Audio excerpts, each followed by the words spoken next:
of the producers, the McKinney Media Group. This is Hard Copy on the McKinney Broadcasting Radio Network, and Hard Copy seeks to lay out the facts in simple fashion for the inclusion of all Bahamians and Bahamians at heart.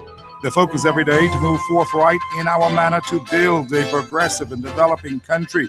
Our desire is for a Bahamas with a competent, skillful, and productive workforce. We want a country that can feed and sustain itself. We want a country with a brilliant visionary action plan ready to embrace a future of hope and prosperity. We encourage like-minded Bahamians just like you to participate with intelligent and honest contributions. After all, my friends, we have a country to build. We've got jobs and industry to create, to inspire and empower, and generations of born and unborn Bahamians we the people must protect and plan for. And if not you, then who? If not now, then when? Today on Hard Copy, it is your turn to be a part and get involved in the Organization for Responsible Governance. It's our job. It's our duty. Are you involved, and are you making sure that there's accounting and transparency? If you're suffering from a foot injury or disorder, make plans to visit by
MDs, Bahamian Trade, Bodine, and more. Like our Facebook page at FNM Torchbearer. The youth convention you don't want to miss.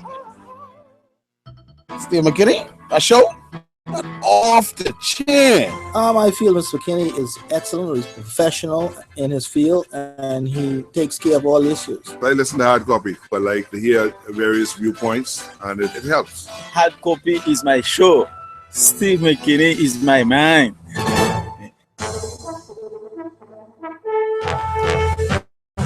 It is Thursday, the second day of the month of February 2017. As you battle the congested city streets in drive home traffic, we have a mix of sun and cloud this evening. 76 on the outside right now in the nation's capital. There's a low tonight of 72. Thank you so much for joining us on the drive home. I'm Steve McKinney. This is Hard Copy. We're brought to you today by Mount Tabor Inspiration, Ministry of Tourism, Haji's, your everything store, Commonwealth Bank, the new debit card, Rocky Farms Nursery on Seabreeze Lane, Cool Tech, the air can do experts on Tonique Williams Darling Highway, Bahamian Brewery and Beverages, Kalina Insurance for comprehensive coverage, Super Wash, open 24/7, Bank of the Bahamas, the Bank of Solutions, Super Value, the all Bahamian supermarkets, the Show Bistro on Nassau Street, Manager Shores and Brokers 61 Collins Avenue, Ron's Electric Motors, Clarge and Wolf Road, Executive Princes, Jerome Avenue, they do printing right, and of course, McKinney Media Group for the best results in advertisements. You just call us first and we'll get it done for you right away. On Hard Copy today, the numbers are 325-0235 or 6. You can go to the World Wide Web at peace1075.com. Tune in radio, iPad, iPhone, and the Android. Get us around the world. Facebook Hard Copy, and of course, Twitter Hard Copy Bahamas. You can also go to the cable top box and get us right now at 970, and you can see us. If you go to our YouTube page, you'll be able to see us live on the screen. Absolutely. Thank you so much today. Of course, lots of things are happening, and these are exciting times, I tell you, in the world of politics. Very exciting times. And a lot of things are happening to the point where if you don't watch carefully, you could get left in this whole race of all kinds of crazy things that are happening. I'll tell you what. It is not good news for the people over in Grand Bahama, because in another situation today of the many jobs that are being lost at Memories, we had heard some things coming down the pipe. We know for now that you're looking at 400 jobs gone, just like that. And the people of Grand Bahama are not happy about that. You would imagine the economy is already shot. Things are really bad right now. And then this happens. And it has happened because those who were supposed to be doing some caretaking of the project down there with Memories, something fell through. The people who were kind of like making the negotiations, they were unreasonable as far as the contractors were concerned, and they were not going to, the new owners, I'm saying, they were not prepared to do the kind of things that the bank, the Chinese bank, wanted them to do. And so at this particular point, it doesn't look as if they're going to do all that restoration that they planned to do after the hurricane of last year. And the people are out of work. It's hard in Grand Bahama. Let me tell you something. You need to understand, if you have folk in Grand Bahama, what that means when I say things are hard. It is.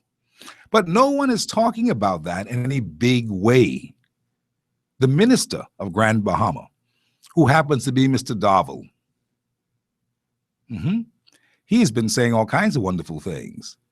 But that list of growing concerns for Grand Bahama continues to persist.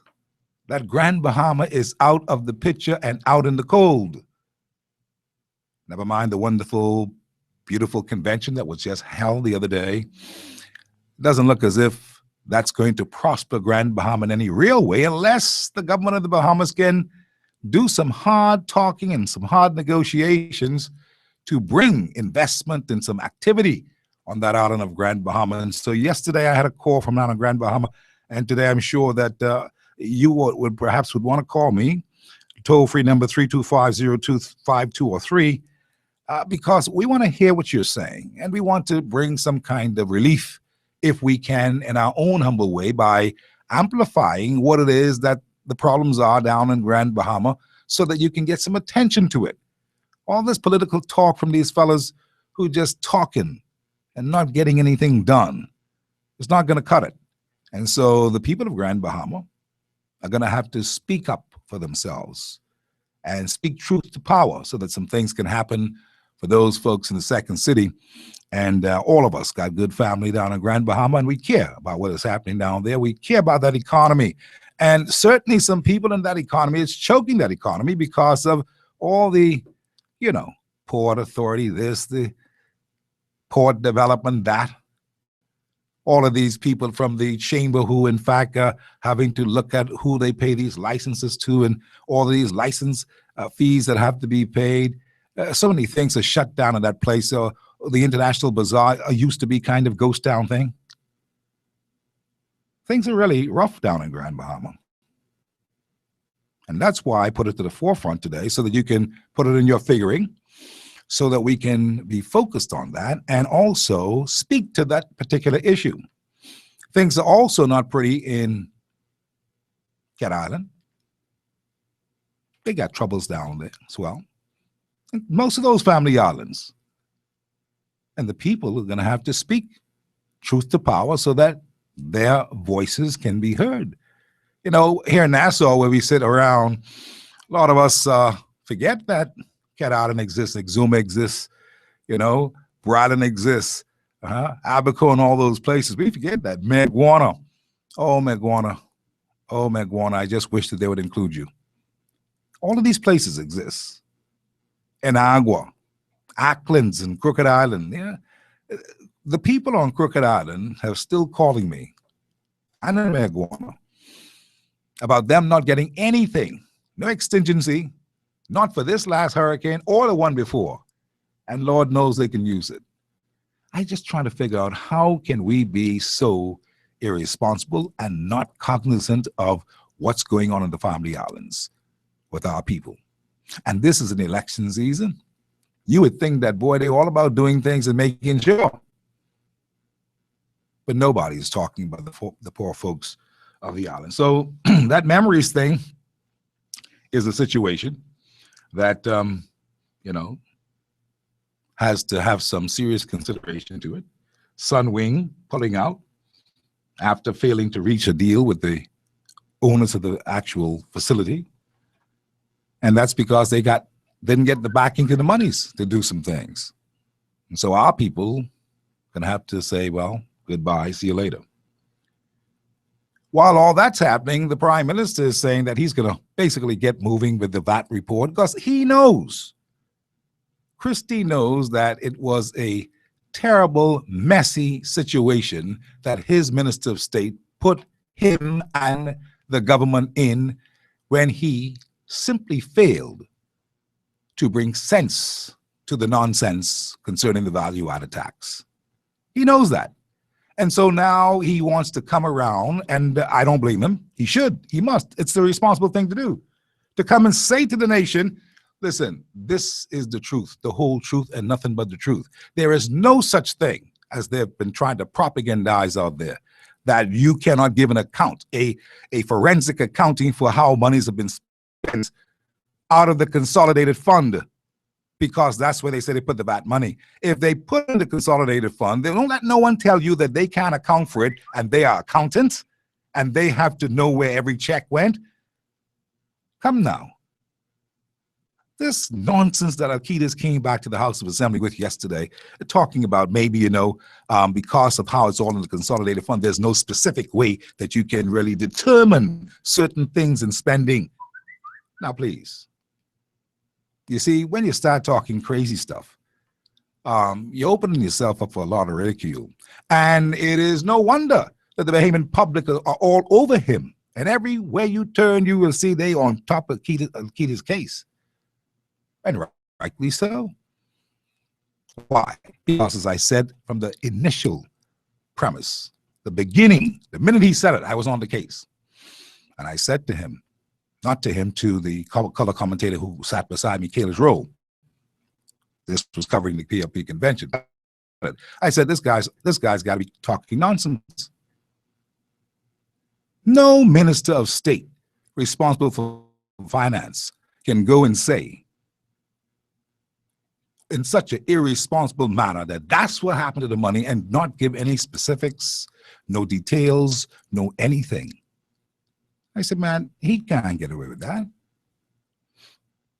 And he hasn't been able to get away with it. Everybody, every member of the media, every quarter of the media is on this case.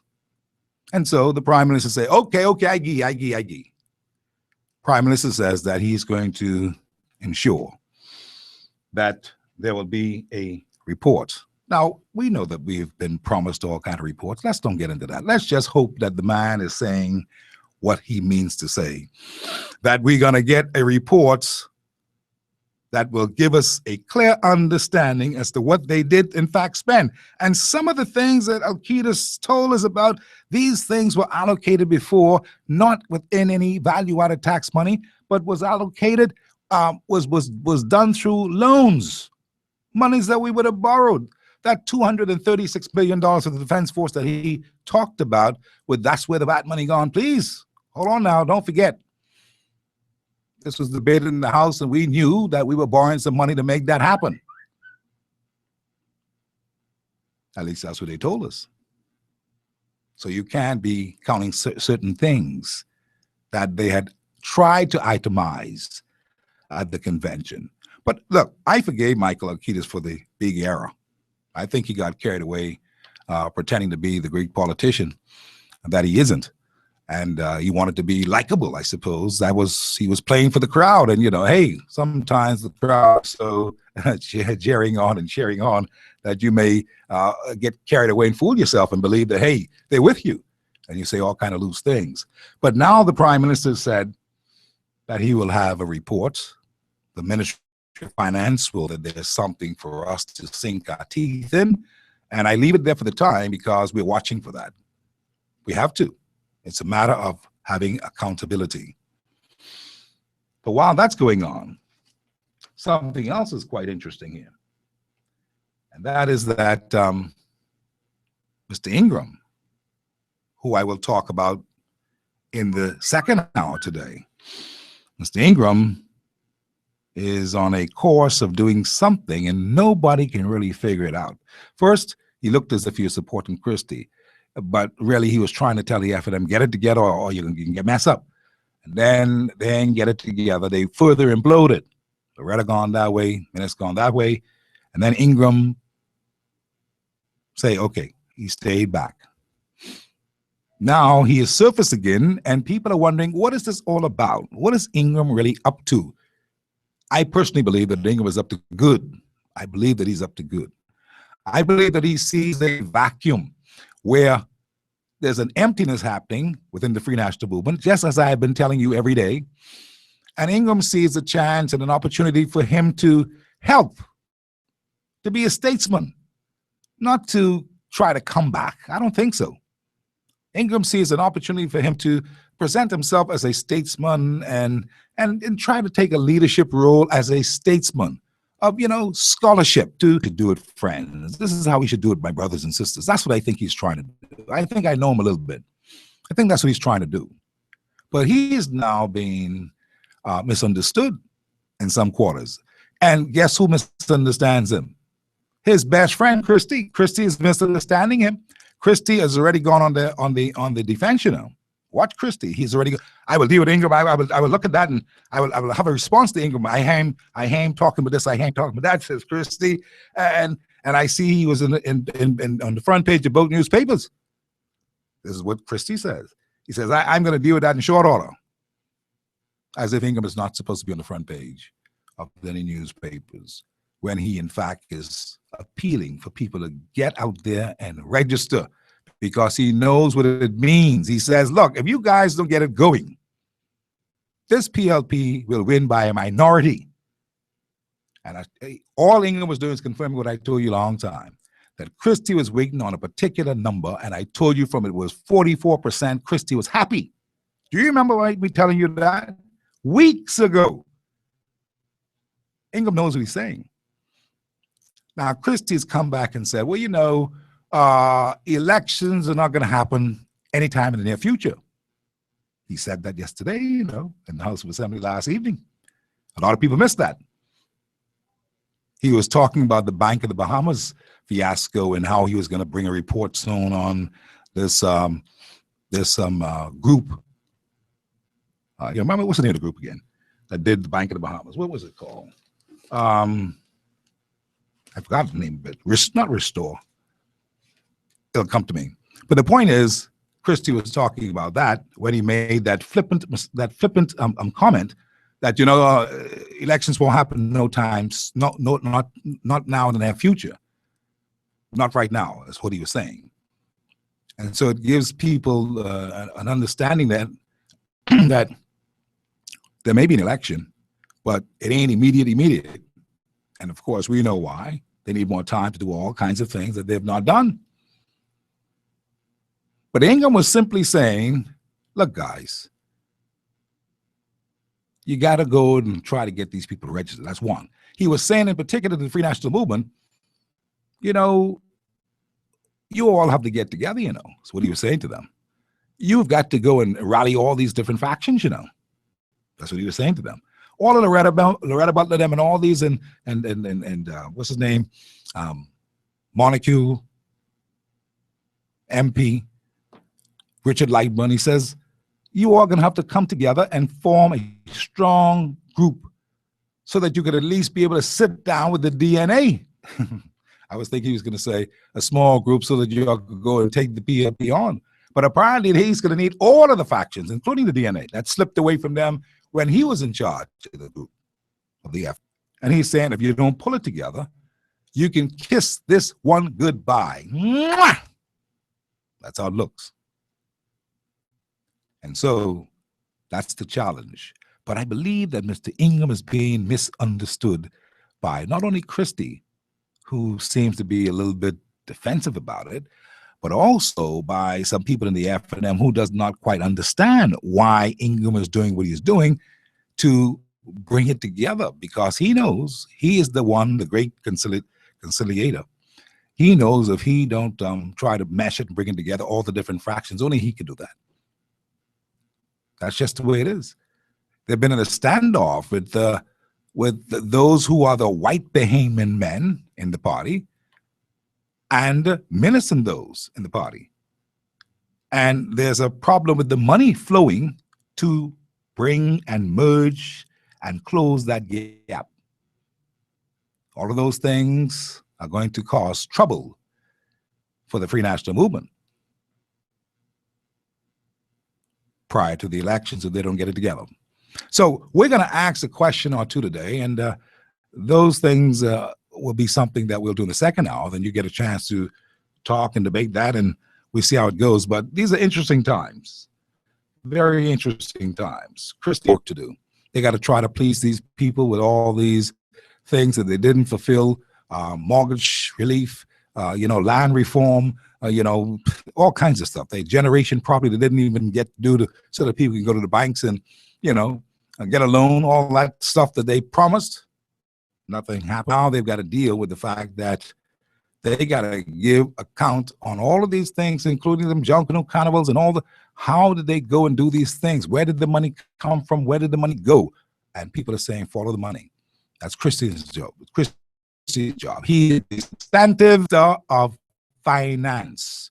Alcides is the junior minister of finance. But together, they must be able to present a united front, and their numbers must match up. We'll see. This is Hard Copy. When we come back here this evening on Hard Copy, we are going to bring in our guest from Organization for Responsible Governance, and that's what we're talking about today. It's all about accountability. And they're going to be with us for a bit and chit-chat and let you know exactly what they have been doing, the work to try to bring about the kind of togetherness, cohesion with the people of the country and the ideals of governance in a country. We got a long way to go and a lot of work to do. And so I want you to listen to them today when they come this way in just a few minutes right here tonight on Hard Copy.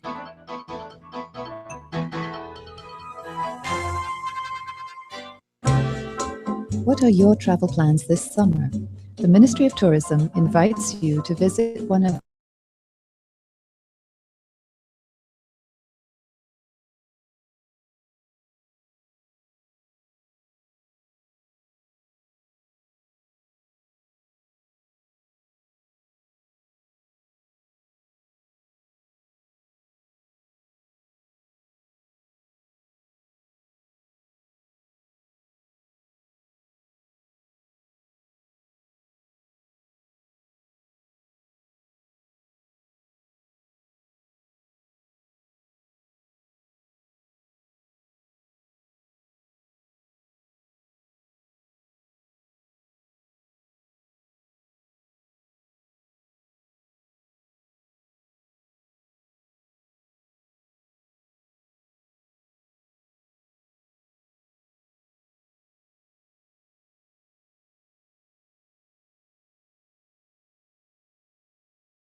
democracy worldwide is not doing that well.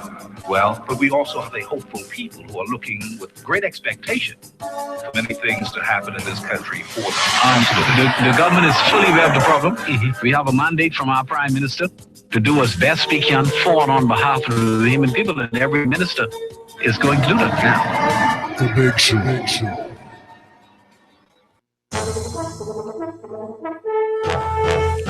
Welcome back to Hard Copy, and of course, our telephone numbers for your interest today, 325-0235 or 6. In this segment, I'm going to be talking with the folk from the Organization for Responsible Governance in the Bahamas. They have been doing a number of things to bring focus to all of our concerns in many, many areas.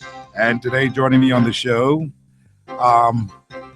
Terry Miller is going to be here with us today, and so is Nicole Oriash. And of course, Nicole, she is here because she works along with Matt. Aubrey from the Organization for Responsible Governance. That's right. And Matt's gone someplace else today, so you're Matt's sitting in for him. Bryland, so he's really enjoying Sound his like, time. sound like you're having fun down there. Well, you know, Well, yeah.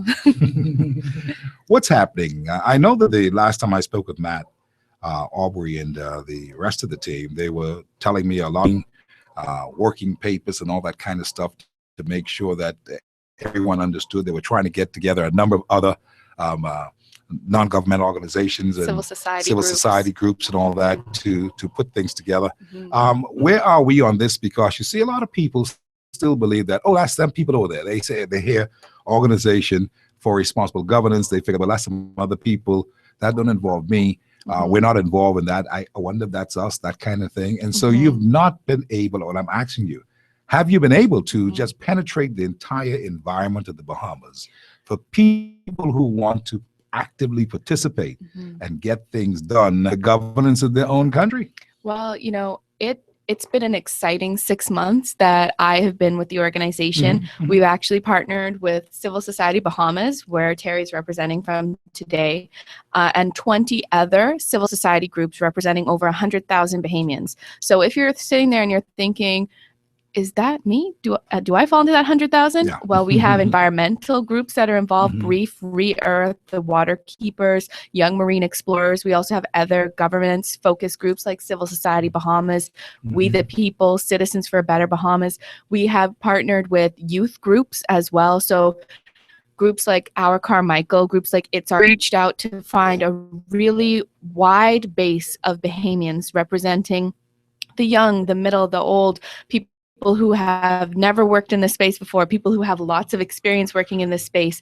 And we try to bring everyone together so that we could focus on one issue that is uniform to all of us right now. And that issue is freedom of information. And it has been quite a week in the world of freedom of information. So for the 6 months that I have been with ORG, we've been pushing to get this bill tabled. So Terry would love to talk about all of the recommendations and all of the changes and all the within freedom of information that he has been working on with Civil Society Bahamas.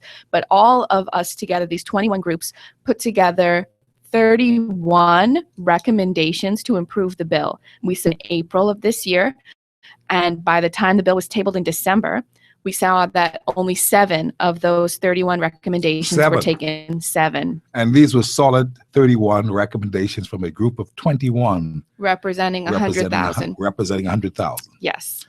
That's interesting. Feels like does it mean then that we can interpret that as they kind of hear us, but they're really hear us? Because I mean, you get 7 out of 31. It's well, kind of like the math on that, right? Yeah. That's not a good percentage. No, bro. It is better and we have to take it from a positive place. Okay. So it's better than 0. And a few of the recommendations that they took were quite significant, specifically in limiting the power of the minister over freedom of information, that's good. Which is a major win for civil society. So, but are you pleased overall? I have to ask you, are you pleased though with the accomplishments? There's been a lot of work gone into this. And I know that people were working around the clock, writing all kinds of papers, doing all kinds of research. And so you say 7 out of 31 is not bad. It isn't. They did listen. They did do something. But did they go far enough in accepting those really key caveats would kind of clog up some things and make, just make it come alive, this Freedom of Information Act? Well, there are 4 recommendations that were not taken that that fit exactly what you're talking about. 4 that are the most important. Let me hear those 4, recommendations. because that's important. So the first recommendation that they didn't take, which is something that is so crucial to freedom of information, is the Information Commissioner and how that individual is appointed.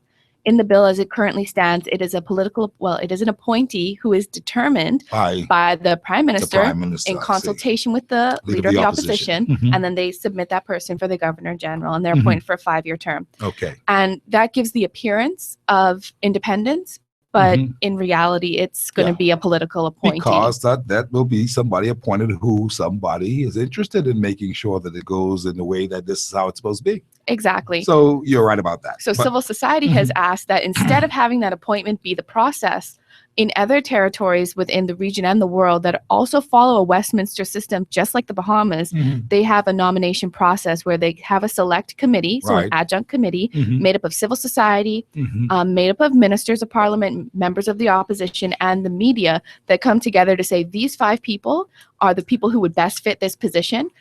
Exactly. Let's see how it works group vets those people, and then they put forth the person that they think out of all their vetting process would be the best person for this job, and then that person is appointed. That way it is more wholesome, it is more believable, and independent. Exactly. And so that is something that we've been pushing.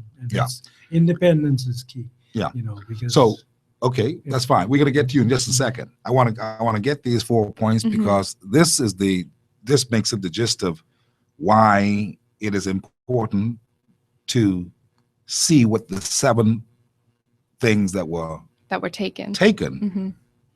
And of those 7, fine, that's good, but there are 4 things that you're telling me now that you would have really liked to see. Now, the Information Commissioner, the way that the process is, it is accepted, but it's not the best thing. So what's number 2? The second one has to do with the definition of the public authority.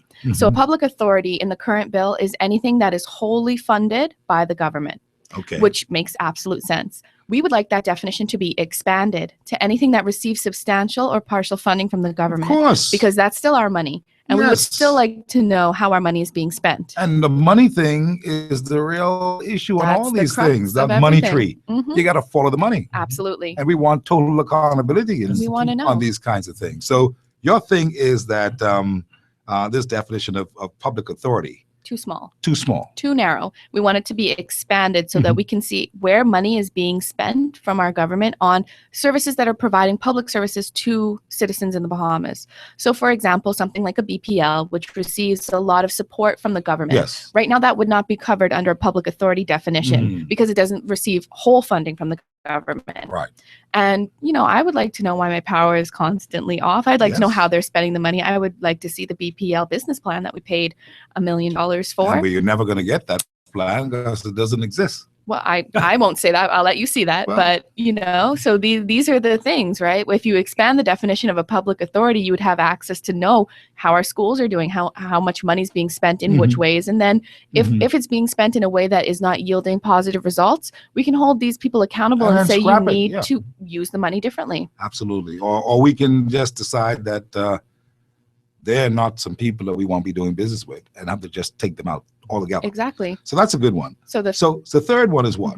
The third one has to do with the time limits. So in the current bill, you have to wait a period of 30 days before you get a response for a Freedom of Information request. So that means if I walk into the Ministry of Works and I ask for some information, they have up to 30 days before they have to respond to tell me whether or not my request is granted. Or no. Right. In addition to that, if I requested something from the Ministry of Works, but it actually falls under the Ministry of Environment and not the Ministry of Works, they have 14 days to send that request over to the other ministry, who then starts the clock again and has 30 days to respond to your request. Stop it. So in total, you can wait up to about 74 days before you get any response. Before you get any real response to your request. Yeah, and Terry said it correctly. Before they tell you finally no. Before they tell you no. And if you're waiting for something that is going to be making a financial decision, like buying a piece of land, or if you're waiting for some information you need for a public court hearing that you're going to, or a relevant health decision that you're making, having to wait that long to get the information to inform that decision is unacceptable. Yeah. So you've been pushing for it, but you didn't get to win on that one. We did not. No. We were trying to get the amount of time dropped.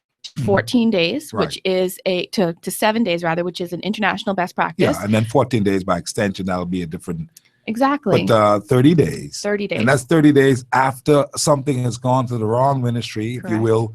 They have 14 days to pass it to the right ministry. Then you get another 30 days on top of that before you can wait again. Exactly. And the second part of the timeliness issue is that the information that is exempted for a period of no less than 30 years, which means if I go and request something and I get told that this information is contained within an exemption, I won't be able to get that information for 30 years from its exemption date. So if I wanted to know why my Crown land was not granted to me, I would have to wait 30 years before I could find out when Sparky! that Hold on, let me expires. call some fellas. Sure. Sparky, for you, right? For you to now, based upon what they're going down the Parliament with right now, understand this. For you to know why you were not given your Crown land, because he's been all over social media with this Crown land thing. If it is exempted, now it means that you got to wait for 30 years before they can tell you, or before you can try to find out why you ain't get no land. So if I make a request today, I'm 30. If I make a request today, I will have to wait until I am 60 before I can find out. Does that make sense to anybody? I would argue no. It makes sense for those who want to keep you in the dark, absolutely, and who don't want to share no information. Well, that just, and who is not serious. That just makes no sense of the whole act. We've lost the act in that because they're going to find a way to be able to designate something to be exempt. Anything that they don't want us to know, they'll say this is exempt. Slow an exemption on, just slap an exemption right on it. So, but what qualifies an exemption? What's the criteria for it? There are two types of exemptions contained within the bill. An absolute exemption, so that's something that relates to national security, just to heritage sites, so things that obviously you wouldn't want information to. But then there's also conditional exemptions, and those don't carry a definition. So a conditional exemption can be at the discretion of the minister. That's right. The Minister of Information, which is why that Information Commissioner is such an important role, because if that is granted a conditional exemption, you can appeal that to the Information Commissioner, who can look at your request and say, okay, no, they should have given you that. Let me override it. Yes, that kind of thing. Or no, actually, that's a national security issue. You can't have it. Right. But you want to make sure it's independent but and they knock you autonomous. all right out by eliminating the Information Commissioner. By eliminating the process for appointing it. The Information Commissioner is the fellow who's going to be appointed with association from the leader of the opposition. Exactly. More likely the Prime Minister in the association of the leader of the opposition, and then that's the end of that. And then that's that, and that's a 5-year term as well. So it's 5 years. Yep. So it is exactly what you would expect a political appointee to be. And then the fourth one, which is arguably, in my opinion, one of the most important recommendations we've made, has to do with the information that is used by governments to carry out their deliberative process. So this refers to the statistical, factual information that a government uses to make a decision on a policy initiative. Okay. So if they are asking an outside consultant to look at job growth, for example, and then they decide we're going to invest all of our money in Bahamas Junkanoo Carnival as we expand tourism. We are not allowed to see what reports, what documents went into their decision-making process to say that that is how they're going to spend that money, or that is why they've created this new law or this new process. Yeah, I like the old way. Go out there, dig and probe, scratch and probe, find documents and produce it, and we'll have our information. That's the way of journalism. Go and find out anyway. But I see your point, and you want to have something this Information Act is very important. It's the best Absolutely. practice of many countries. Mhm. It's civilized people do this whole kinds of thing, and we have smooth governance all the time, and it's for the good governance of the country. Right. But you have individuals, obviously, and groupings, I suppose, who are fighting tooth and nail on this particular thing, because Especially the deliberative and process. there's something Mhm. there's something just at the core wrong with that. Mhm. It's not smart. It doesn't make sense long term. It speaks to a lack of insight, a lack of vision on the parts of the individuals who are doing this. I say this because, Steve, 5 years ago, the members of this present government, some of them were the opposition. Okay? And they were fighting for certain things. They wanted certain information that they were the opposition. 5 months from now, they may be the opposition again. Okay? We need to start thinking about what is in the best interest of us all. So that when I'm on the opposite side, I'm being fairly treated. I'm getting the information that I need to get to make informed decisions. Indeed. You know, and you know, I think in this in very simple terms. If you're working for me, I employ you to handle my money. I have a right to know what you're doing, how you're using it, how you're thinking, how you come to your decisions. I have that right. I mean, it is an innate right. What are they talking about? What is the argument about? This makes no sense. Where there's no transparency, normally there's no honesty. That's true. And where there's no honesty, you cannot trust people. And the whole trust factor comes into question, because why shouldn't you be able to have smooth running of government? And why should we have an accountable group of any individuals or any organizations to say, this is what we're doing. You can look at us and see that we are fully transparent, fully exposed. We just want to have a good country. Yeah. And to have a good country, it means that we've got to participate and cooperate and do the right things. Just to provide a little bit of context. Yeah. Cayman has a Freedom of Information Act. Jamaica, Trinidad, Bangladesh, India, Canada, the United States. We are one of 2 countries in the Caribbean that does not have a Freedom of Information Act. Can you guess what the other one is? Haiti. And we all know what Haiti's been through. Haiti has been through a lot. So really, there's no excuse for us not to have We're one. in company with We Haiti. like to believe in the Bahamas that we are leaders within the region. Yeah. So we should really try to lead within this region, especially with something as fundamentally linked to your human rights as freedom of information. But you know, Steve, I had a conversation the other day with Sean Ingram, and we were talking about accountability. And it really hit home. You know, our vision, the vision of Civil Society Bahamas is a Bahamas where civil society is respected and fully involved with good governance. And the topic of good governance came up. And you know, we were thinking more in terms of government, but good governance, if we can get this whole concept of good governance as a part of the culture of this country in Sunday school, from Sunday school teachers, from the Boys Brigade, from all the small groups, that within their groupings, they come to understand what good governance is. When the boss says he's going to be there a certain day, he's going to be there. They're going to follow through every time. The people who are responsible for the funding, who are the members of the board, they know that they have to find funds to make sure this happens. So we come up through a culture where all the nonprofit organizations are founded on the principles of good governance. So the whole country comes up in a culture of good governance. And when that happens, and this is where we have to really start pushing, when that happens, we won't have to fight for good governance in government, because by that time, they will have already been vetted through a culture of good governance. Are you surprised, Nicole, that this whole process has taken so long and has been so drawn out and has been so kind of full of challenges that you did not expect, challenges that you would have thought that we'd have been able to see eye to eye on, because after all, it is for better governance in the Bahamas.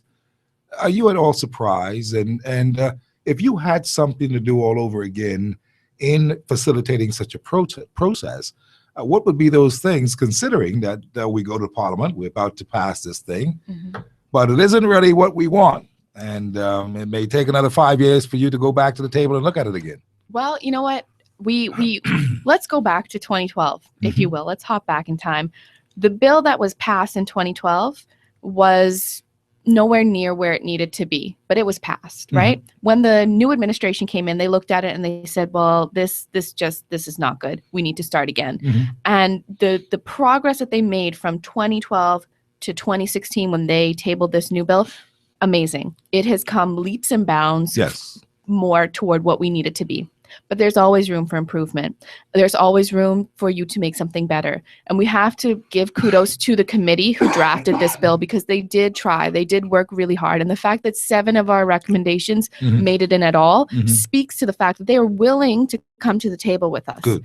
We want to be fair. So they get credit for that. Absolutely. We have to be fair because, the government, we can't be against them. We need them to operate. Otherwise, the country would be in chaos. So we have to give them credit where it's due. But we also have to say, you are our government, and we as Bahamians strive for excellence. And so we need to push forward to make sure that this bill is excellent. So if I were to have a part to redo over again, I would say that I would want to take the strength of civil society today and take it back to the public consultation that happened earlier this year, so that the government could really see with their own eyes all of the people that stand behind freedom of information, so that maybe more than 7 of our recommendations would have been taken. That would be the only change that I would want to make, is just so that they can see us.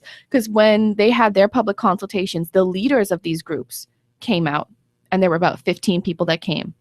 And they represented people, but we weren't all together then. We were all in our own little areas doing our own thing.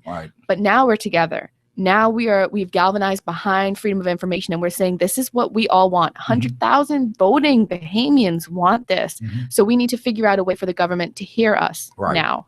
So it's not over yet. No, it's not over in yet. The process. So it's still, we can still insist on these points. That's because these correct. points are too critical for us to waste the time of going. Well, the 4, at least these main number 4 4. and number 1. I think number 1, the info commissioner is critical, and number 4 is also critical. They should not pass this without those 2 I agree. particular points. We've actually the opposition and even members of the PLP, we still need to continue to lobby them to see the light, to see how important these are to them, to their future, not only us, the opposition, because they will, I don't care how long you stay in government, one day you're not going to be in. Exactly. We've actually been able to galvanize a lot of public support from citizens. We have an online platform where you can go on campaign242.org. You can send a letter directly from that platform to your MP. In the House of Parliament, Jerome Fitzgerald, the Minister of Education, mentioned that he had gotten 99 emails from his own constituents. In total, over 2,000 of these emails have already been sent across all of the members of Parliament. So we know that these people are there. We know we didn't send them, the people sent them. So we know that these people are there. And if we're saying 2,000 people took the time out of their day to send this letter to you, that means that those 2,000 people are going to take the time out of their day to go and vote.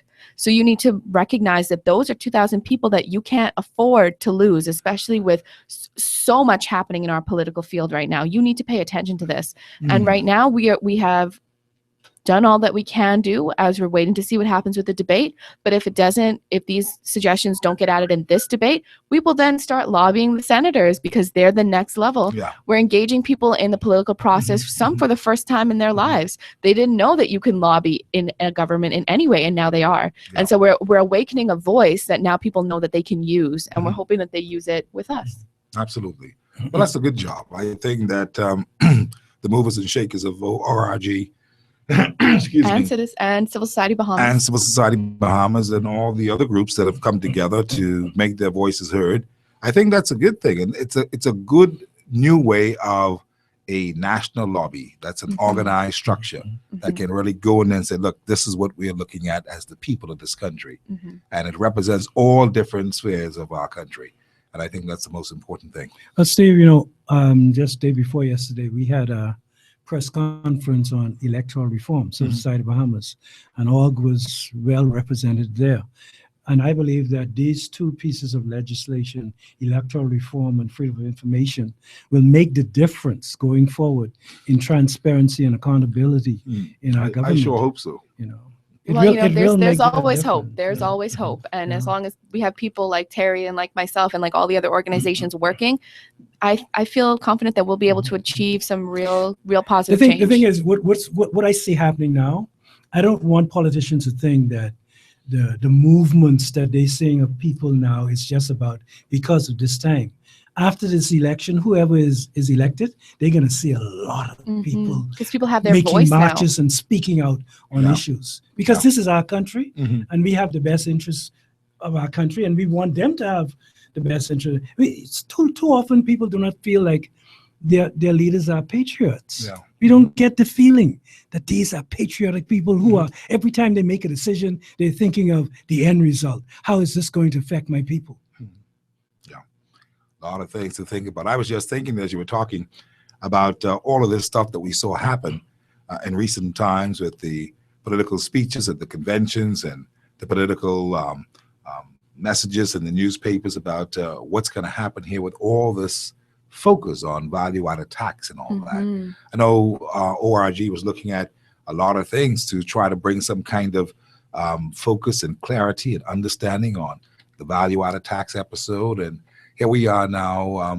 We're hearing the Prime Minister saying that they're getting ready to bring about a real report of sorts that will be able to explain to the Bahamian people, and not this flipping way that we heard from the State Minister of Finance that kind of suggested that, you know, all this money that was just put into the consolidated fund, you know, you can't specifically say what is happening with it because, you know, it was there's somewhere and there's nothing specific that you can point to and say. That's arithmetic. Yeah.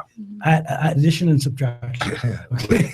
But I'm saying, see, these are the kind of things that our people have been told, and that they have been, people in politics, those in politics have been able to get away with it because it sounds like it's logical. Oh, if that's what they say, oh, I guess. No, we need to know the specifics of these things. How it happened, when it happened, why it happened, and who were the people behind it making it happen. What does it mean? And what does now it that mean it's for happened? us that it has happened? Yeah. And So part of the work that org is actually doing is we're going out into the community and we're doing what we call freedom schools, where we sit down very informally, similar to this, and we tell people, okay, here are your rights as a citizen. Here's how you can engage with your public officials, and here are your rights. So here are the things that they cannot do to you. They cannot victimize you. They cannot make you feel intimidated, and they cannot force you to change your mind on these things if you don't want to do it. So we're trying to arm citizens with their rights so that they can go out into their own communities and feel like they're empowered, like they can take a real stand. And we're really encouraging people that if you want to learn more about these things, because you might not know who to talk to or who to go to, please come find us on Facebook. If our group is not the right group for you, we have 20 other groups that we're happy to point you in the direction of. So if you're looking for more information, looking for a way to get involved or learn some more, please visit us at campaign242.org. We're also on Facebook at the Campaign for the Bahamas. Civil Society Bahamas is also on Facebook at Civil Society Bahamas. So please reach out to us, connect with us, and we will find a way for you to find a meaningful way to engage moving forward. This person says, Steve, your brilliant female guest from ORG is sharp as a tack. Oh, well, that's very kind of you. Thank you very much. It says, she is the type of person who should be politically leading our country. Please thank her. I thank you very much. Thank you very much. That's very kind. And it says that her organization for their determination in educating our country is first class. And this is fantastic, is what this person is saying. Excellent. Glad to hear And of course, that. we're talking with Nicole Oris. Let me say it. R.E. Ash. Yes. Right? Well, my mother was a Pyfrom, so if you want to say Nicole Pyfrom, I'll take that too.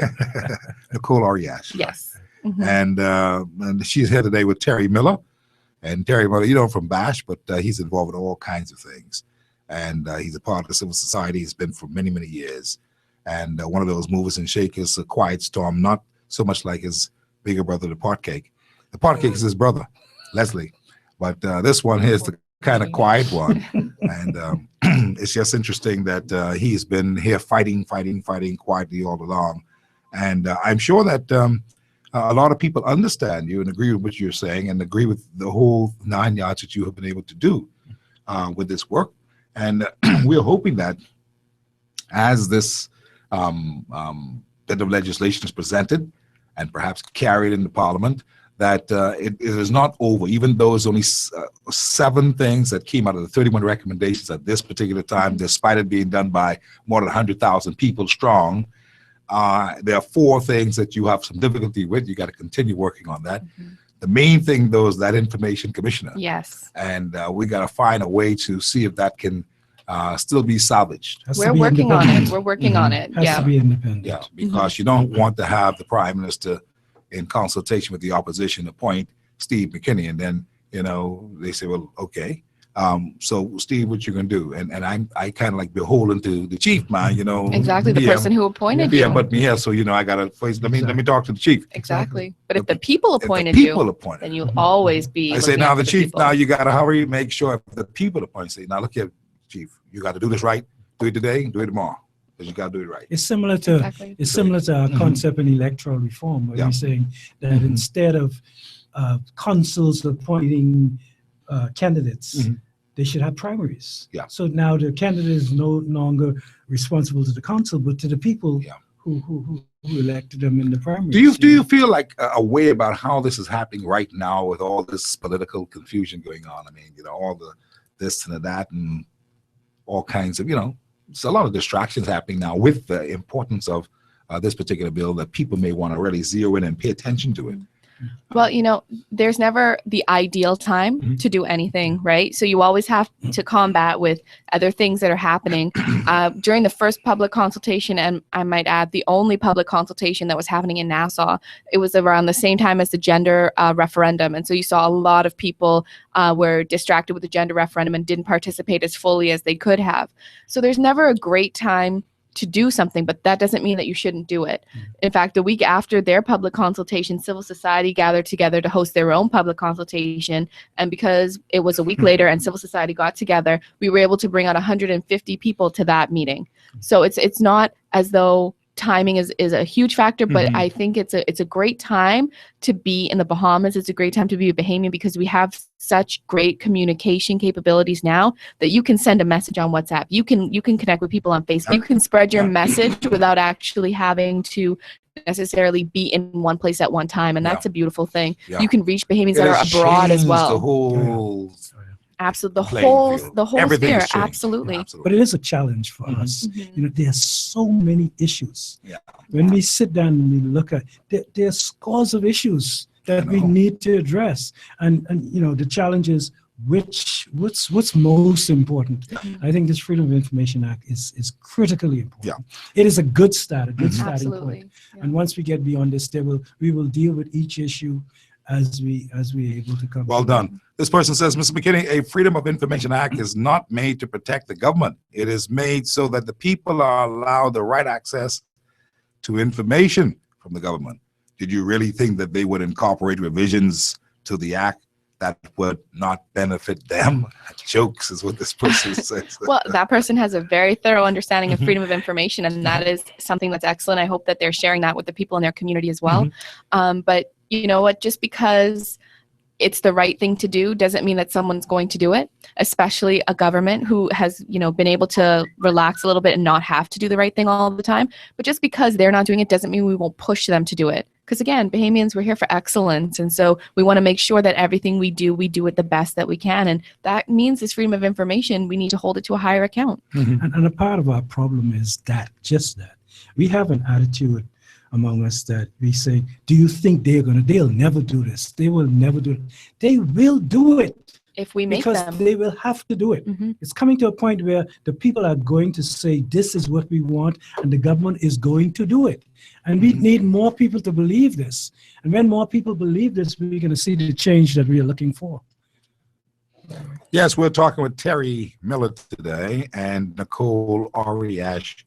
And we're happy that they're here with us today. They're from the organization of Responsible Government. And Civil Society And Bahamas. Civil Society Bahamas. I want to take a call here this afternoon. 1 second.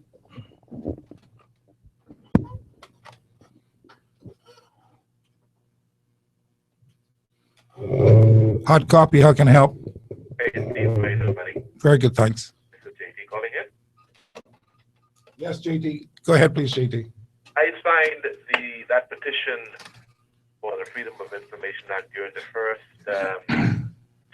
rematch event. You signed it? Oh, definitely. Excellent. Thank you so much. Most definitely. I'm the gentleman who's blind man with a cane stick. I think Oh, yes. talking to you, I think your voice sounds familiar. Yes, I remember meeting you as well. Thank you for calling. Sure, you're welcome. You know, when I heard the other day about the government top-heavy posturing with that bill, it turned me off.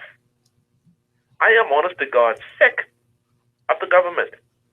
I am sick of the government. It is high time that government is pushed back, and I mean pushed back, by we the people demanding it to sit down and shut up and let the voices of we the people be heard. How in heaven's name are we supposed to understand what our business is as to how they're conducting it when they won't let the cat out the bag, so to speak? I mean, if you're constantly having to consult with the prime minister, consulting with the leader of the opposition, and all of that,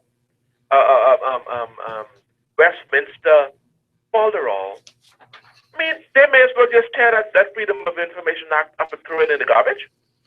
I mean, a good start is always a good start, or rather, always starting. But I mean, is the government starting on the right foot? Now, can you please tell me, Nicole, about those 7 points that I heard earlier that, if I understood you correctly, had been added into what's... Absolutely, yeah. I can... 7 points that had been included, yeah. Yes. Okay, so let's start at the beginning then. So the first point that we suggested had to do with creating a registry so that people could see what other Freedom of Information requests had been made. Part of one of the absolute exemptions has to do with making a vexatious, repetitive, unreasonable request. So if someone else has requested a similar set of information, then you won't need to necessarily go to the public authority to ask them for that. They should already have that in that registry. Okay. So we asked that they include that, and they did. So they have made provision now so that they can keep a registry of what other requests had been made. Right. The second had to do with laying out a very clear fee structure for paying to receive this information. So that is sort of recommendation 2 and 3. So the second recommendation was that they remove you having to pay for the process of determining the process of finding the record, right? So remove that fee, but impose a fee and have a very clear fee structure for how much it costs to duplicate it. So how much it costs to reproduce it on paper, in a file, on cassette tape. So those are 2 and 3 together, right? The next one had to do with correcting the definition of the staff of a Freedom of Information unit and making sure that it's very clear what that means. So mostly it was definitions that we asked them for, defining who is staff, who these people work for, where these people would operate. And so within that comes the next 2, which has to do with the information manager's unit and how the information manager is appointed within each governing body. And then the last one has to do with the training that needs to go in. So the training not only of citizens, but also of civil servants to understand how to grant a Freedom of Information request. Important. So in the prior version, there was no provision for training anyone. But international best practice has shown that it can take up to a year for Freedom of Information to actually be rolled out. And most of that has to do with digitizing records and training staff on how to effectively and correctly disseminate this information. So those are the 7, and they some of them fall underneath. To be generous when we said how many we took. So those are the 7. Understood. I think that we lost his call. Just give me a second. I think we did. Okay. I appreciate it. Thank you. 325-0235 or 6 is how you can call us. I want to really just bring it to an end here.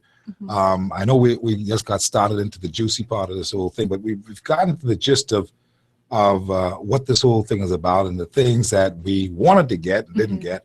The 7 things that you talked about, excuse me, but they're all with definitions. Most of them were Correct. Most of them were definitions. definitions. And so we were able to determine what did this mean, what that mean, that kind of thing. And Which then is the training. important because then it doesn't need to go to a judicial review to determine how this should be interpreted. Yes. There's a very clear definition within the act. Right. And I just wanted to say one last thing about this Freedom of Information Act. If it is passed in its current form, all hope is not lost still. If it is passed in its current form and it has an enactment date attached to it, within the bill, it's already written that within 18 months of enactment, this bill has to be revised in Parliament, which means we still have time. We still got time. We still have time to passes through the House and it passes through the Senate and it gets enacted. We still have within that 18-month period an opportunity for civil society to rally behind these 4 revisions to make sure that they're included. So hope is not lost. We're well on our way to getting what we need as a country, and we still have the time to do it. Well, that's fantastic. I'm happy to hear that. It sounds good. It sounds progressive. And you may not have gotten 31. You got 7 this time. 7. No problems. We're watching it with interest, and we're going to keep that lobby on to make sure we can find an independent person who is autonomous, I suppose, yes. To not have to be listening to any side to make sure that the people are served. Right, Terry? Yes, sir. Terry. We will get the other 24. Yes, we will. Terry Miller and Nicole Oriash are with me here today on the show, and they are from the Organization for Responsible Governance and Civil Society of Bahamas, and we're so happy that they were able to come by today, and we're going to have them on some more, so not to worry. It's just beginning to get the process of the information out. You're starting to get teased with the information so you can become familiar with what it is that's in the act and what we need to be looking forward to as they run down to Parliament to try to table it and pass it in the House of Assembly. We'll see. If we don't see them down to the House, we'll see them up in the Senate. That's right. That's how it is. That's right. Activists. Well, I appreciate it. Thank you so much. Steve. We appreciate you. Absolutely. We've got to run, and we're going to the break, and we want to thank our guest today. And when we come back here this evening, I've got something for you. Do you, the Bahamian people, feel that Mr. Ingram is genuinely trying to help this situation? Hubert Minnis, when he says the FNM must find a way to make every effort to gather the forces in the FNM, do you think that the former Prime Minister is really trying to show them what to do at this particular stage of the game? Or all else may be lost? You talk with me. 325-023516, 325-024243, 325-025253. When we come back, we open the lines for you. Let's have a field there. Let's talk about it because it's our business, and doggone it, we're going to get to it.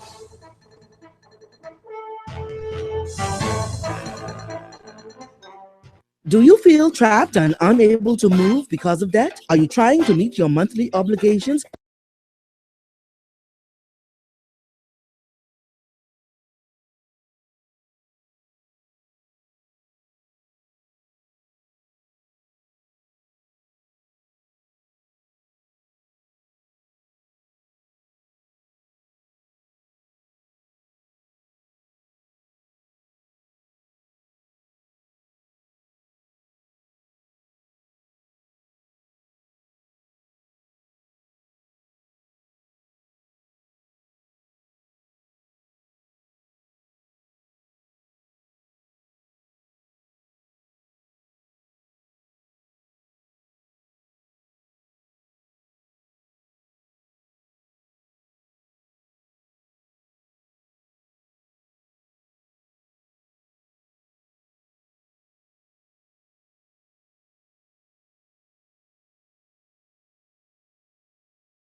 4607. Steve McKinney, live Drive Time Talk.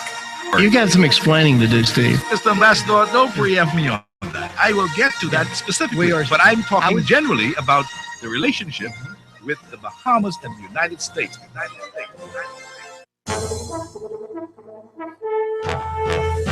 Welcome back to Hard Copy. And we're so happy that you can be with us here today on the show. You can call us at 325-023546, 325-0242 or 43, and 325-0252 or 53. I would like to hear from the people in Grand Bahama today, if I can, on that toll-free number of 325-0252 or 53, because a lot of what is being talked about now is because you guys in Grand Bahama need all the focus that you can get, as I said at the top of the hour. The other reason is because I know that you all are very, very fair-minded when it comes to the politics, F&M politics in many regards. And there's some things happening. Now, you know the story. We have seen Mr. Ingram, Hubert Alexander Ingram, in the newspapers yesterday, like we've seen him before on different occasions on certain events that's been taking place in the country. And he is, I suppose, trying to remain relevant in helping. I think he's trying to help the country as a statesman. You know, sometimes when the senior politician is about to go off the scene or is off the scene, he wants to lend assistance in a way of giving good advice, unsolicited advice a lot of times from the public, but nonetheless advice that can help the nation to soldier on and go to another level. And I think that's Mr. Ingram's position at this particular point. I don't know. I haven't spoken with him. I don't speak on his behalf. I'm just saying it's my perception. That's what I see in the fact that he's been making these public pronouncements about what he believes should happen in the politics of the game within the Free National Movement camp, what he is thinking is happening in the national picture as far as people who should be registering and finding their way to the polls eventually, and the fact that he has some concerns about the parliamentary registration department. He has some concerns. I don't know if there's personal dislikes, and that's not my business. I like Sherlin Hall. I think he's a great guy. But Ingram knows Mr. Hall, and Ingram knows most of those people who were there before. He knows their competency level. He knows if they are inept or if they are just really fellows who can do the job perfectly. He knows. He's been around. He's been there for 15 years, 3 non-consecutive terms as prime minister.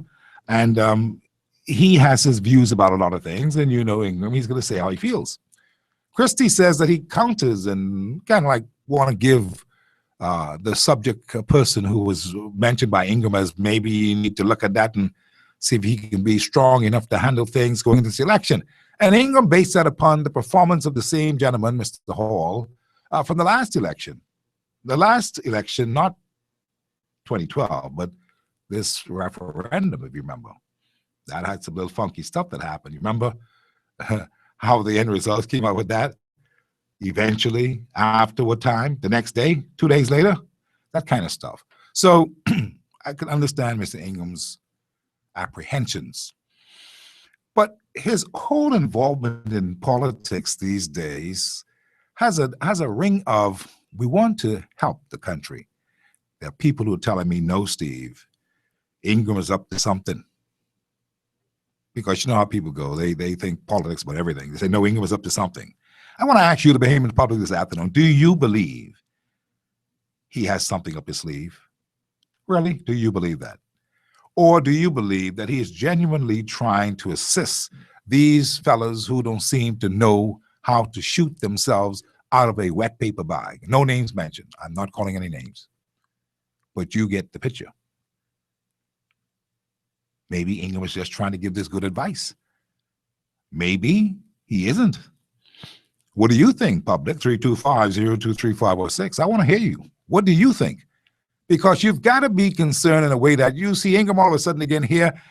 Does it make you feel as if boy, something may be happening now because I see Ingram. What does that mean? I'm asking you, what do you think that means? Because the state of flux that the Free National Movement finds got to mean something. But I believe Ingram already said what it means. He wants to see Minnis find his way in talking with all of the other factions within the FNM to be able to fight off the PLP, who will win if, in fact, they can't come together. These are his words. And they will win by a minority if they can't get the FNM to be one cohesive unit and at least present a united front. Is that important for this election, friends? Or are you in a position where you're so ticked off with all of them, you've already written them both off? Because some people have done that, you know. Some people don't want to have nothing with no FNM. They don't want to have nothing with no PLP. Are you one of those? What do you think Ingram's presence right now represents in our state of affairs in politics? I'm listening to you. You can call me at 325-0235-6, and you can also WhatsApp and text me at 376-9234. I've got some texts already, but let me take this call. Hard Copy, how are you? Hello, President. How you doing? I'm very good, thanks. Yeah, you know, I want to say something. I want to say something to Mr. Ingram, Mr. Branson Minute, Mr. Maurice Moore, and other folks, and, you know, and Mr. Hubert Minnis. You know, I want to say to them, I know the FNM has been good to them, you know. I can't see them being, I don't know what the deal is, but I can't see them being, it's saying to me that somebody's being a little selfish. So who? All of them like who? come together and bury what action they dealing with. And if Mr. Minnis have a little problem with some, you know, because he was voted in as a leader, you know, and yes, I can't see them being so selfish because the FNM has been good to them.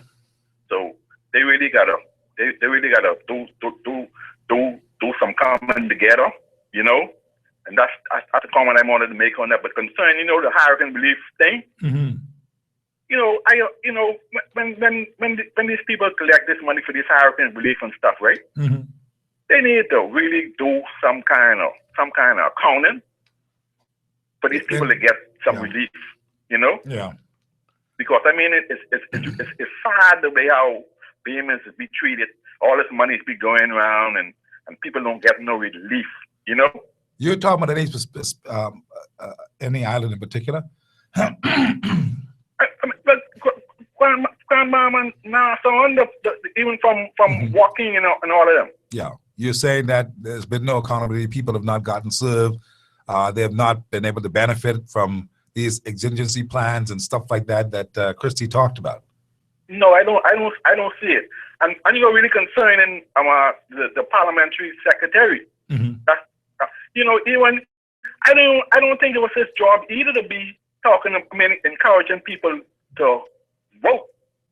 You know, I believe, like you said, that's the government and opposition leaders, you know, to do. And concerning these third parties, you know, this might take. I could only see them getting about 3,000 votes this lap in general because all of them together. Huh? All of them together. Yeah, I can be honest with you, man. The PLP got to go, man. Because the PLP ain't performing right. That's just a Bahamian comment, man. And you know, thanks for the time. Well, let me ask you something before you go.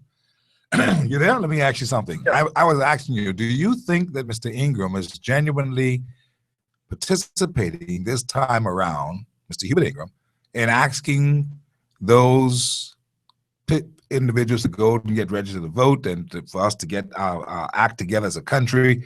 Do you think that he has a genuine interest in this, and do you think that he's trying to take the high road of being a statesman, or you think that he has something up his sleeve from a political point of view? But you know, I really do think Mr. Ingram, you know, Mr. Ingram is a very smart politician, you know, and I really can't see Mr. Ingram wanting to, you know, to really come back. Because I think he could give advice. Yeah, I think it's of advice. Because Christie got to go too. Well, I think Ingram come back to make sure he could carry Christie with him. When he come off the scene this time from telling people how we should get this thing properly done because the voter registration is low. Ingham was trying to drive it home so that people could go and do their thing. Or Christie them could win by a minority of votes. They could win the election. Yeah. That's what Ingham was talking about. Yeah, but I think, like how they say, God has set up governments and taking them down because, I mean, and like you're saying, that's true because, PLP is, they really support, they ain't going nowhere. I mean, they're going to be PLPs. I mean, it's just FNM must be doing this. And so the FNM being so fractionalized and all that kind of stuff. Now, that makes it a walk in the park for Christie them, doesn't it? Right.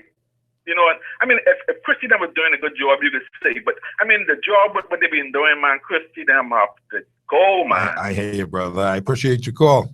Thank you. Thank you very much. Okay. Hard Copy, how you doing? Good afternoon, Steve. How are you What doing? say you today? I'm in good shape. That's good. That's good. To be honest with you, Steve, all of them need to go. The PLP and the FNM. Nothing they're doing right now benefiting the Bahamian people. Yeah, but I mean, here's the situation.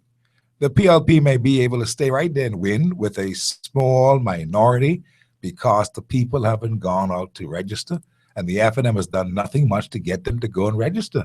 And as a result of that, Ingham is afraid that, he appears to be afraid or concerned, that these guys will walk right back in there with a minority amount and win the government again. Steve, God knows if they win, I think I'll jump over a bridge. Don't do that. Trust me, because I honestly, a lot of people cannot take no more of this. They might be strong together, but they're not strong and running this country. Okay? That's the problem with the PLP, and the FNM hasn't been the opposition they're supposed to be. You know who is our opposition? Who? Media, you guys, Steve. The media. Guys with the opposition, they wasn't doing what they need to do.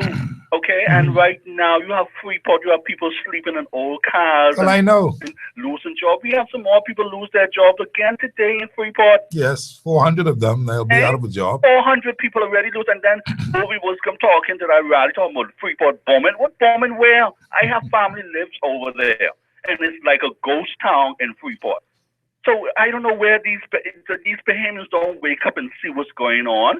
We're going to go right back to the same thing Miles Monroe say, back in time. But I sure know he ain't voting no PLP and FNM. If it ain't the People's Movement or the DNA, my mind are made up from last year, September, when I went and register. I hear you. Register. Yeah. I just waiting for them to call and say, come and pick up your card. Yeah. Yeah, and we a lot of need us. to get down on these politicians and let them know we are not playing with them anymore. So you think that Ingham is taking a genuine step to bring this kind of like I say, awareness? I respect the man for what he's done through the years, right? But like I say, for him to say that they could put PLP right in power, trust me, if God can step in, PLP ain't getting back in. So all those people who you all see to the rally is the one who benefiting from PLP. The hard-earned people who catching hell, they can't go to no rally because, number one, they ain't got no ride to get there. They ain't got no food. They ain't got no job. What they could go drumming up to the rally for? The only set of people you see to that rally for those couple of days, Steve, was the ones who benefiting from the PLP. And the same thing for the FNM. I got you, brother. Yes, you know what I'm saying? So you have a nice day, Steve. Thanks for taking my call. Appreciate it. Thank you very kindly. 325-0235-6. Listen, some people tell me Ingham is really attempting to be a statesman in these troubling times in the Bahamas. And others claim that he is finally trying to help the FNM side because he's not impressed with Christie. You hear that? There are some who believe that Ingham is no longer impressed with Christie and would like to dash Christie's hopes of getting a third term in office because he don't think that they've been doing a good job. Despite all the talk that people say that Christie and Ingham meet all the time down by the place out west, and that they're always doing some kind of conversation and stuff. This may be Ingham keeping Christie close to him, not the other way around.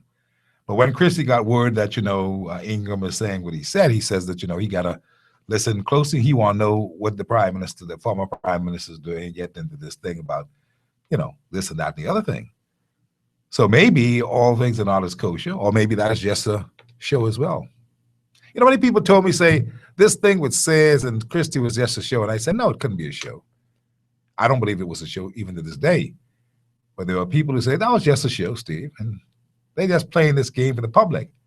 Do you think there's a game being played here? I think that Ingram has genuinely made the effort to go and say, look, let's see if we can drum up some support and get these people out to register, because Ingram, without putting words in his mouth or speaking on his behalf, he obviously is not impressed that Minnis has done an adequate job in making it happen. There's a job for the opposition to do, in making things happen. Maybe he feels a little like he's a lame duck in a way. I don't know. But he don't need to be opposition in the House of Assembly with his car keys for the opposition office and his accoutrements and his driver. He don't need that to do his job as the leader of the party. And Christie comes back and says to Minnis, man, sit down, man, be quiet. You don't let Loretta Butler come and take your job from you, man. You ain't nobody.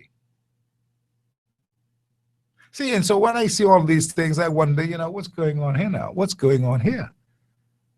But they tell me that the only reason we haven't heard from Minnis in the last, last 24 to 72 hours is because he's not feeling well. He has, like me and everybody else, battling a flu and coughing and just got the chills in bed and things like that. There's a bad flu going around. And so that's what I'm told, that Minnis was just a little under the weather. So, we give him a break that he hasn't been able to respond to these things just yet. But it still puts the question on the table. Do you believe that Mr. Ingram is really putting out a statesman effort, an effort of a statesman who wants to come, gentlemen, let us now reason together. We've got a country to build. It's a matter of state. Do you think that that's what's happening? Give me a call, 325-023506, 325-024243, 325-025253. Hard copy, how you doing? Hard copy, how are you? Okay. Hard copy, how are you? Good afternoon, Mr. McKinney. Thank How are you. I'm listening. I'm in good shape. Oh, right. I listened to the question that you asked, and you were wondering if Dr. Minnis is going to listen to Hubert Alexander Ingram about trying to get the party together. Well, Ingram has suggested it. I don't know if Mr. Minnis would listen to it, but Ingram has suggested that that is the best and the wisest thing to do. Ingram knows best on these issues. Well, Ingram might know some best, but I think God knows more. Yes, of course. I'm not comparing Ingram with God, so please, okay? Huh? I'm not comparing Ingram with God. Oh, no. I know. Okay, all I right. understand that. Mhm. But I'm saying to you, the Bahamian people already see that there was a big broke-up in the FNL. Mm-hmm.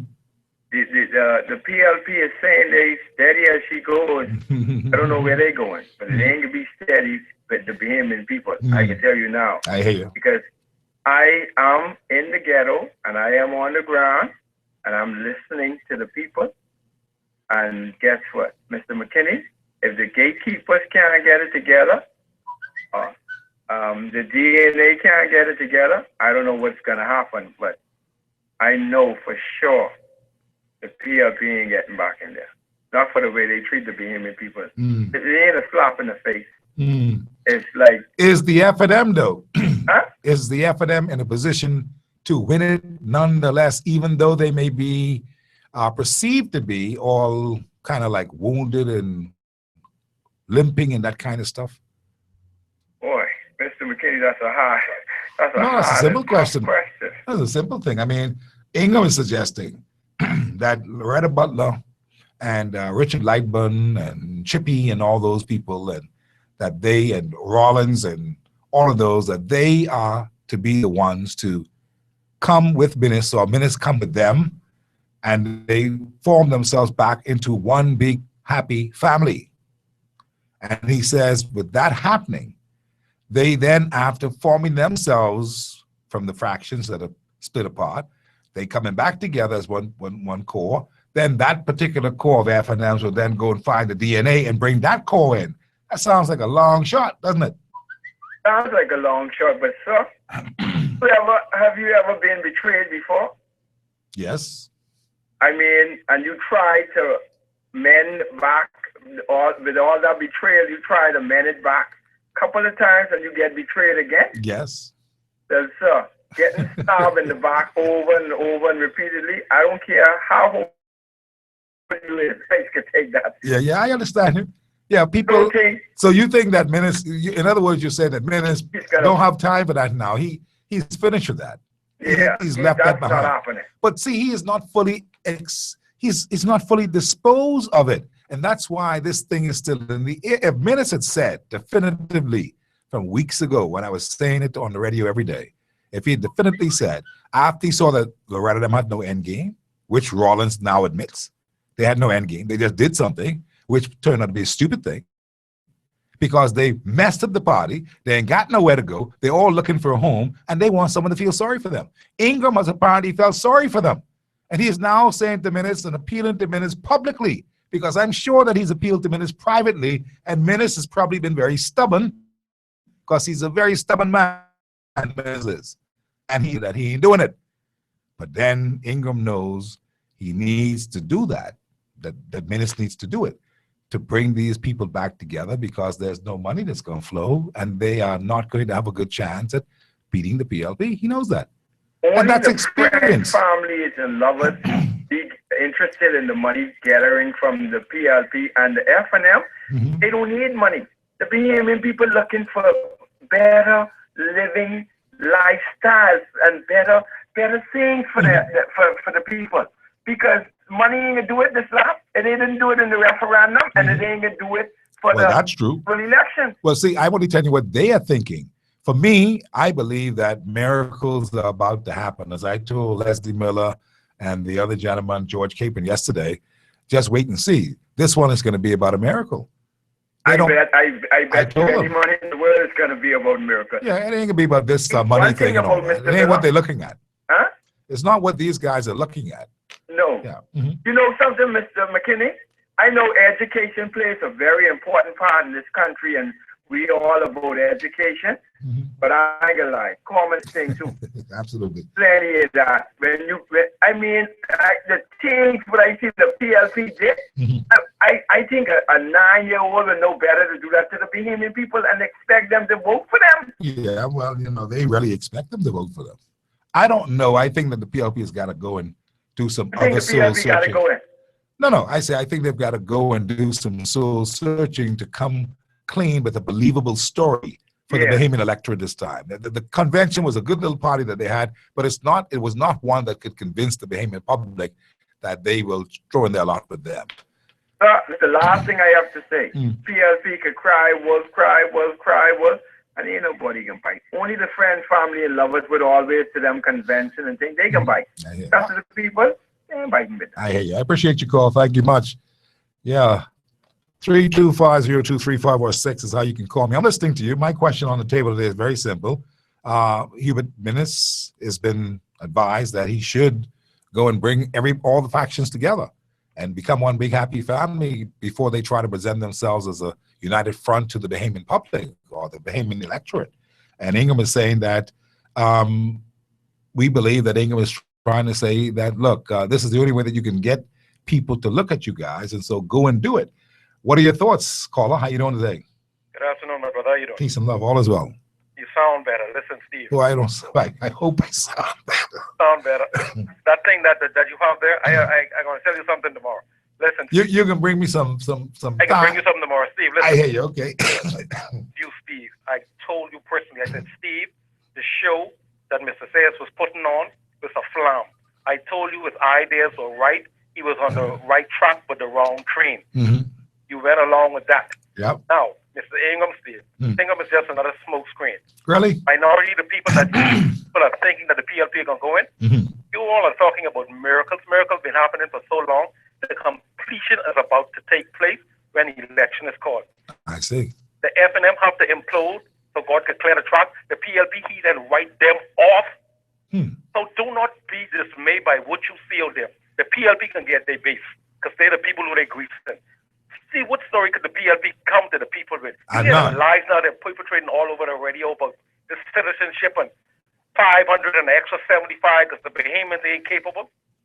Yeah, man, the work permits and the stuff that they're giving out now, we knew of it, and the citizenships that no one wants to really admit where they are yet, but that is happening as well among those who are able to afford citizenship, and I did say afford.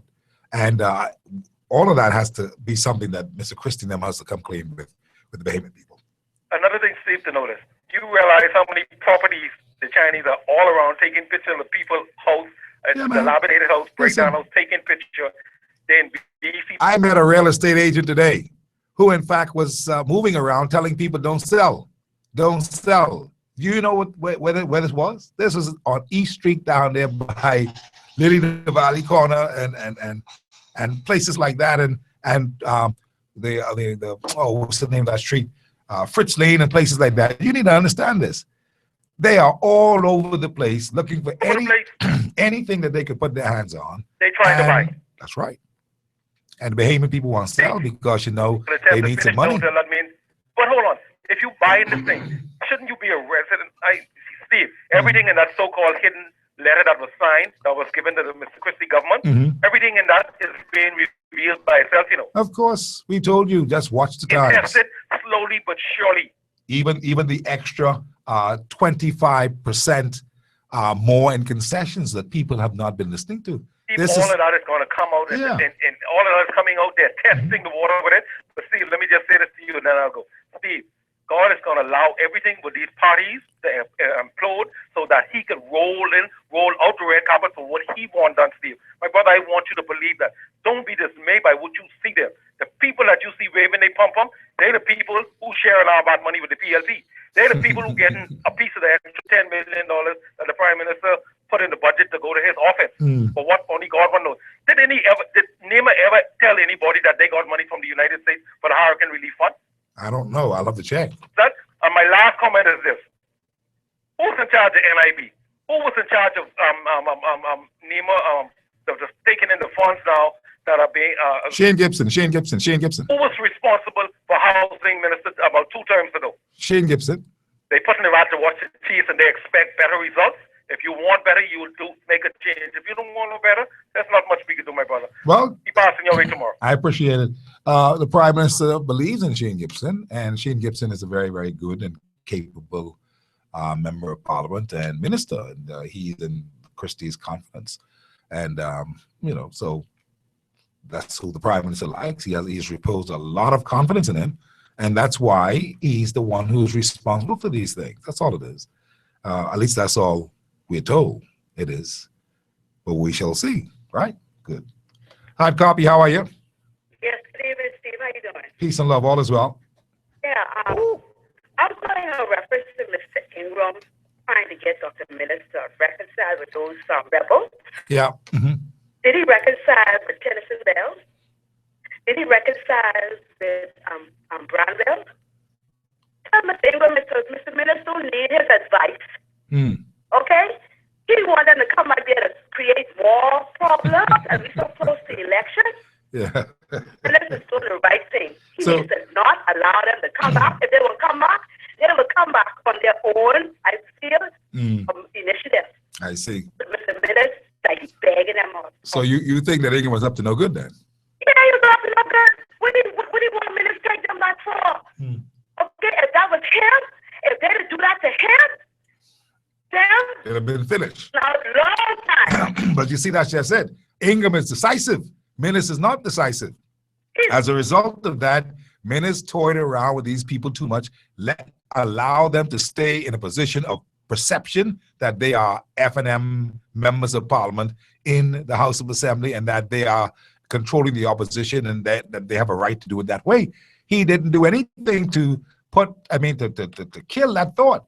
And the way that he could have killed that thought is when his tribunal got together, they ought to have been able to say right off the top, this is what we've decided. They have been suspended, they have been expelled, they have been this, they've been that, whatever they say. But they didn't do anything. So the public, they became a part of the conversation, the Dissident 7, the Rebel 7. They became a part of, on people's lips every day, that I wonder what this is, I wonder what that is. And that's because no one gave them the decisive blow. I agree. That's all it is. And that's what I was trying to say that to the minister and all them. Of course, they got mad that I said that. And he didn't like that. And he still don't like that. But the point is that is an error by him, and it's showing right now because Mr. Ingram. That's what he was supposed to have done, but he didn't do it. He didn't do it. Indecision is a serious thing. Oppositions are there that the PLP together. There are more oppositions there. And as long as if he takes long to send themselves on their merry way, let them do what they have to do, it's going to be very, very difficult for the F&M to win. I appreciate your call. You see, one of the things that happened, too, is the fact that Mr. Ingram, looked at this whole group of fellows who went across, Ivan Ingram and Lester Turnquest, and who else? It was Kelvin Farquharson and Algernon Allen and somebody else, a couple of them anyway, who went across at the PLP convention. And Ingram dismissed all of them as nothing. I'd say that ain't under that. Don't mean a thing. And Ingram was right, because he did say that all of these fellas, they were ever either over there 2 years ago, 3 years ago. They had quit the F&M a long time ago. And so it's not really any new news. It just looks kind of like promising because that happened amplified on television at a PLP convention that you just saw. But Algernon been gone. And then certainly Lester Turnquest has been gone. And of course, he said some things that I wouldn't get into as to why Lester went and blah, blah, blah, and all that. I'm not into that. But the point is this. He is saying that that's what these guys are doing, trying to cast a perception that really ain't so. And that he's warning Minnis indirectly. I don't know. Maybe him and Minnis don't talk. I don't know. But he is kind of like subtly saying to him, Chief, you see that? You better do this. You better do that. It's kind of like coaching in a nice way, subtly, from the sideline. But now I believe Ingram is the kind of fellow who, after he then try to give certain hints and they ain't go true, he can say it publicly. You watch. Give him a couple of days. Hard copy, how are you? Hey, Steve. Hey there. Yeah, how are you, man? Peace and love, all is well. Peace and love, man. Steve, some of your previous callers, especially one about 70 calls back. Out there on the ground, the disparity with a lot of our citizens is actually real. I've spoken to some who actually claim that they are about to give up life. You have some who, like I pray for them. I pray for them. Said that want to jump off. If the PLP gets back, he will jump. He will literally jump off the bridge. Let me say this much. I mean, this thing is real out here. People are speaking it. We do a lot of campaigning. The disparity with a whole lot of our people. We're going to need a lot of help in this country. Should this PLP government party wins again, I'm going to tell you, another 5 years that we have, after what we've seen over the past 4.5 years, if you were to ask them and show proof of how they intend to move this country forward, then it would shock you. It's like they don't have a plan. It's a whole lot of rhetoric, but there's no works behind the plan. A lot, like I said, a lot of people they're despaired. A lot of them have lost hope, and I just think that our crisis civils in this country is going to have a monumental task in trying to bring and reach a whole lot of our people. Let me ask you something. Reality. Let me ask you suggested that if Minnis and his team talks with Loretta Butler and her team and all those dissident 6, 7, whoever they are, the Rebel 7 as they've been calling them, that if he does that, there's a big chance that they stand to be in a good position to negotiate with the DNA. The sad part of this, and I heard the comment where they said that Minnis has a very hard head. He does not listen. Let me say this much. Like I said previously when I was a guest on your show, I said that I believe with Loretta Butler, turn be it as it may, a lot of people, especially in the F&M, woman, be it as it may, all of us have our own unique characters. But in this particular instant, I personally believe that Loretta's plan was to try and bring all of the smaller groupings, bring them under one umbrella to oust this PLP party. Let me say this much. We all realize that the PLP party, the base, They're not the right thinking. I hate to put it like this. They're not the logical. Took the time to really dig into what's going on to the ground to bring it.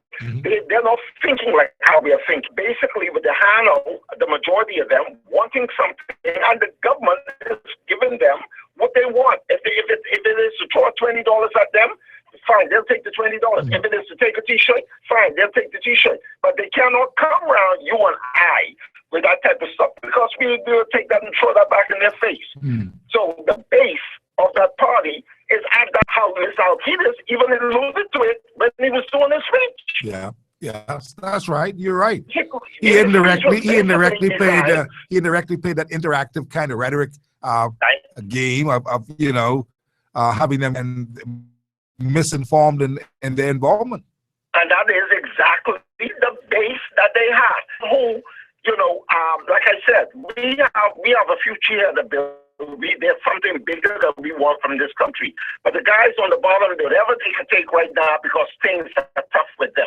Yeah. And this is, and if I was to say, maybe about 40% of our people are at that level, they don't care about tomorrow. They worry about right now. But you and I, we're worrying about not just tomorrow, today, but we're worrying about tomorrow. Well, where are we tomorrow? I appreciate what you're saying, my friend. I've got many calls. I'll end with this very quickly. Now you have to look at this ride here that the Chinese gave to our government. Do they perceive that with this election that's coming, that we are going to have a massive ride in this country? I don't know. You mean with that ride gear? With the ride gear, we have a lot to think about. We got to keep our eyes on that ride gear. If we don't wake up and see what's going on around here and stop playing party politics and realize that we have a future to save this country, then like Salinden Pinling, our father of the nation, blessed his departed soul, said, to have this country, and we are losing it right now under our noses. Thank you, Steve, for taking my call. All the best. Okay. Hard copy. How you doing? What are your thoughts? Yes, how you doing, Steve? C. Allen Johnson, Chairman of the United Democratic Party, the UDP. Great. How you doing? Calling to speak to you concerning Grand Bahama. Just listen to your show, at least for the last part of it, and you referenced that Grand Bahama and the reports coming from Grand Bahama. Yeah. I can unequivocally say one face-to-face that the reports coming from Grand Bahama for the last 12 years have been inaccurate at best. Okay. Grand Bahama right now, the only thing you want is that we have the opportunity to look up, because we have nowhere further to go down.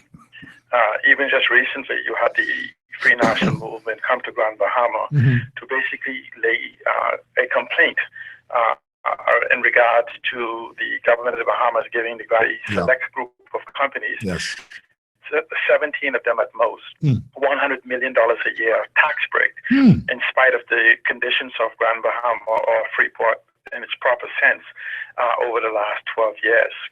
And so they need no longer worry about the $100 million worth of taxes that should have been rightfully re-injected into Grand Bahama for restoration. Yes.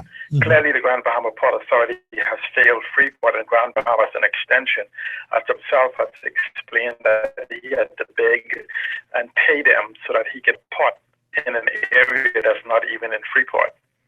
And I would say to you that the individuals in Grand Bahama, if you ever take a visit, and we're gonna lay these things down also with the pictures. The number of homes in Grand Bahama that is still suffering of the 2004 hurricane, 2004-05, and the subsequent hurricanes after that has only exacerbated the condition. Yes, I would imagine. Of individuals that I put to you that Grand Bahamians are either unemployed or underemployed. When you take into effect that once you stop looking for a job after 6 months, to look for the statistics department no longer count you as unemployed. What you have is a situation where social services is basically the lifeline for most of the individuals on this island. The Progressive Liberal Party ran a campaign concerning the people on the beach and people sleeping on the bushes, and they've taken an effort to actually double that. There's an expression here on Grand Bahama is that the PLP believes that poor people is its base. So it took a concentrated effort to create as many more poor people as they could in the last 5 years on Grand Bahama. but what we have to do, though, is that I think what they have been doing is you've been doing what is called a marketing campaign against the people of Grand Bahama.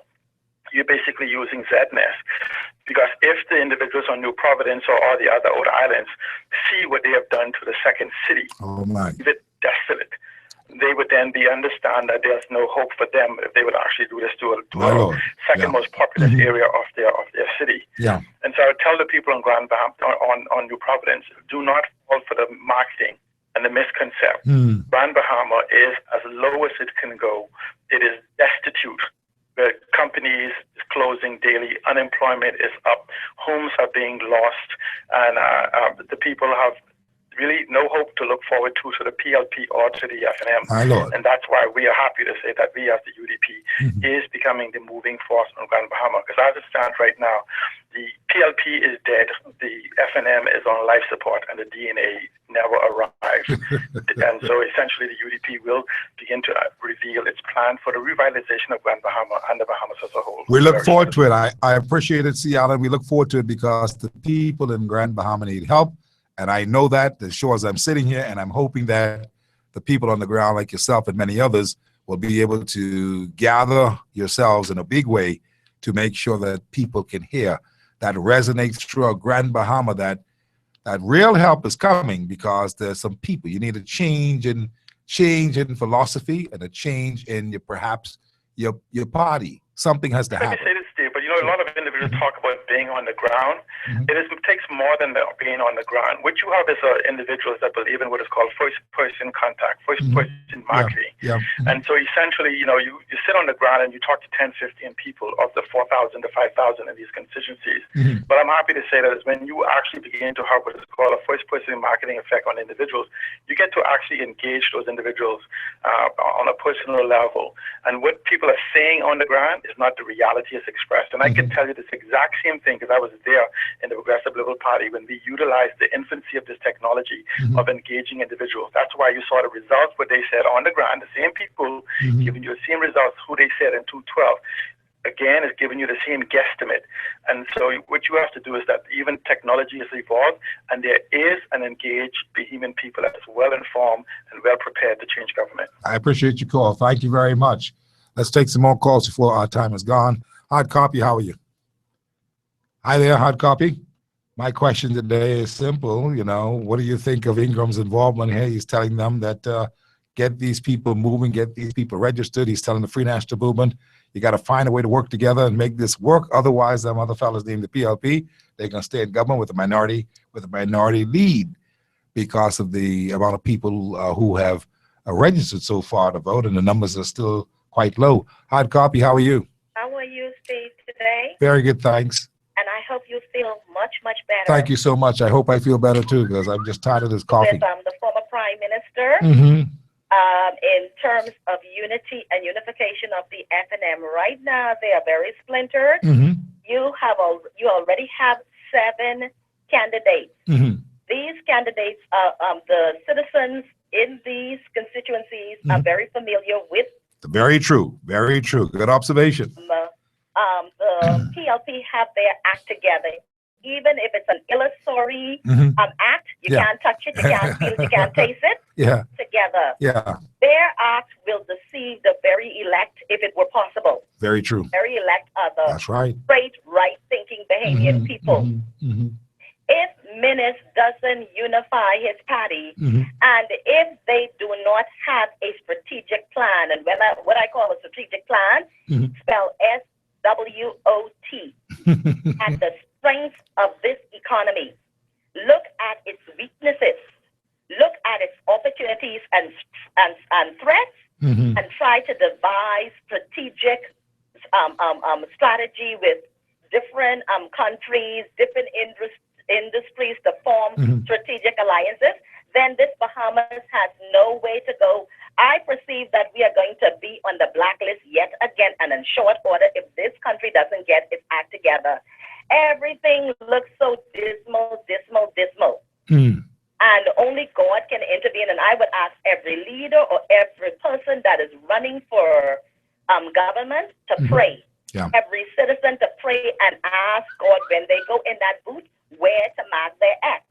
And last but not least, even if you were to have an elected government, this country cannot move forward unless it gets rid of crime. It becomes a producing, exporting nation. There you go. This is one of our impediments to progress. See, everybody talk the talk. But unless, and everybody looking at the Chinese, looking at this one, people see your country, opportunity in your country. And if you don't embrace your opportunity, There when you go. foreigners come, they will embrace it. That's all. And let me tell you something, the playing field has to be level. Everybody who applies for Crown Land and the application is there, granted to them with a fervent and favor if they are deserving of it. See, in this country, unless you be fair to everybody and who deserves what, give it to them. I don't care about race and nationality, because every race and nationality helps to build this country, provided you're here legally. You know, I got you. we have to get its act together, because I have siblings and family. They say, "What y'all doing over there? Yeah. And come back here. We are ready to cash in our Bahamian nationality and become American citizens." So Yeah. nothing happening for us there. No question about that. I had a brother who applied for a Bahamian passport. He could not get that Bahamian passport, even though he was born here all his life. So he said, "Girl, like y'all, raised by time, but y'all let me go apply for my American citizenship." In one day, he has his American passport. My Lord. People are not playing. This country has to get its act together. I get you loud and clear, sister. You're dead right. I have to endorse that. And you take care. I appreciate it. Thank you much. All the best now. Thank you for your kind remarks. Hard copy, how you doing? Hi, Mr. McKinney. How you doing? Very good, thanks. I'm a little bit concerned because we are all talking about the present leader of the FNC National Movement Party. But if memory serves me right, when Mr. Ingram came in to the FNM, Mr. Minnis, Mr. Ingram went ahead and he changed the face of the FNM by replacing all of the He did. lot of the old He did. guards Absolutely. of the FNM. Yes, he did. Okay, and a lot of the same people who are making noise now were very upset. They left the party. They complained that Mr. Ingram was a bulldog. They complained about Mr. Ingram this, and they complained about Mr. Ingram that. Mr. Minnis, as the new leader, has done the exact same thing. What is the difference? Yeah. Secondly, It's a good question. Mr. Ingram has the ability, if he wishes, to assist in getting, assisting Mr. Minnis, Dr. Minnis, in bringing some calm to the party. Okay? Dr. Minnis made the remark that the Ingram era was over. Right. And what he was simply saying was that many people were saying, well, if Mr. Ingram was here, he would do that. If Mr. Ingram was there, He'd he do would that. do the next thing. Understood. And the remark that he made was simply to say, listen, Mr. Ingram is gone. I'm now the new leader. Let's move on. And he shouldn't have to apologize for that. And he was right in Did saying not it. have to apologize for saying that Mr. Ingram era. And you see, people are mischievous because they went ahead and they tried to make it same as though Mr. Minnis, Dr. Minnis, was saying he getting rid of Mr. Ingram. Mr. Ingram knows full well that that was not Dr. Minnis' intention. Right. Dr. Minnis was brought in by Mr. Ingram. And then he turned around and turned his back on him. Okay? And then you have all of these folks who were his supporters who said Mr. Ingram gave up on the Prime Minister. When you reign in, you need to reign. You can't, two people can't sit in one seat. Yeah. And that was So the impression as an intelligent person.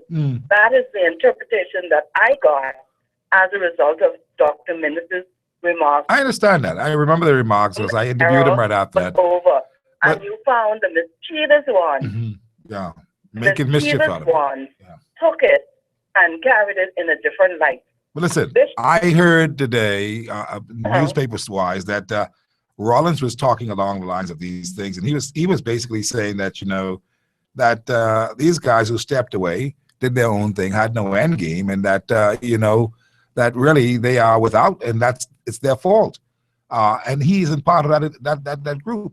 I'm wondering, though, as I speak with you here this evening, whether or not your viewpoint is that that Ingram is genuinely trying to help to amalgamate and bring together the Free National Movement. Well, based on the remarks that he made today, I would have. I have great difficulty in believing that he is trying to make amends. I see. When I look at the 7 persons, Loretta, I'm very disappointed. As a female, I supported her by virtue of her being a female.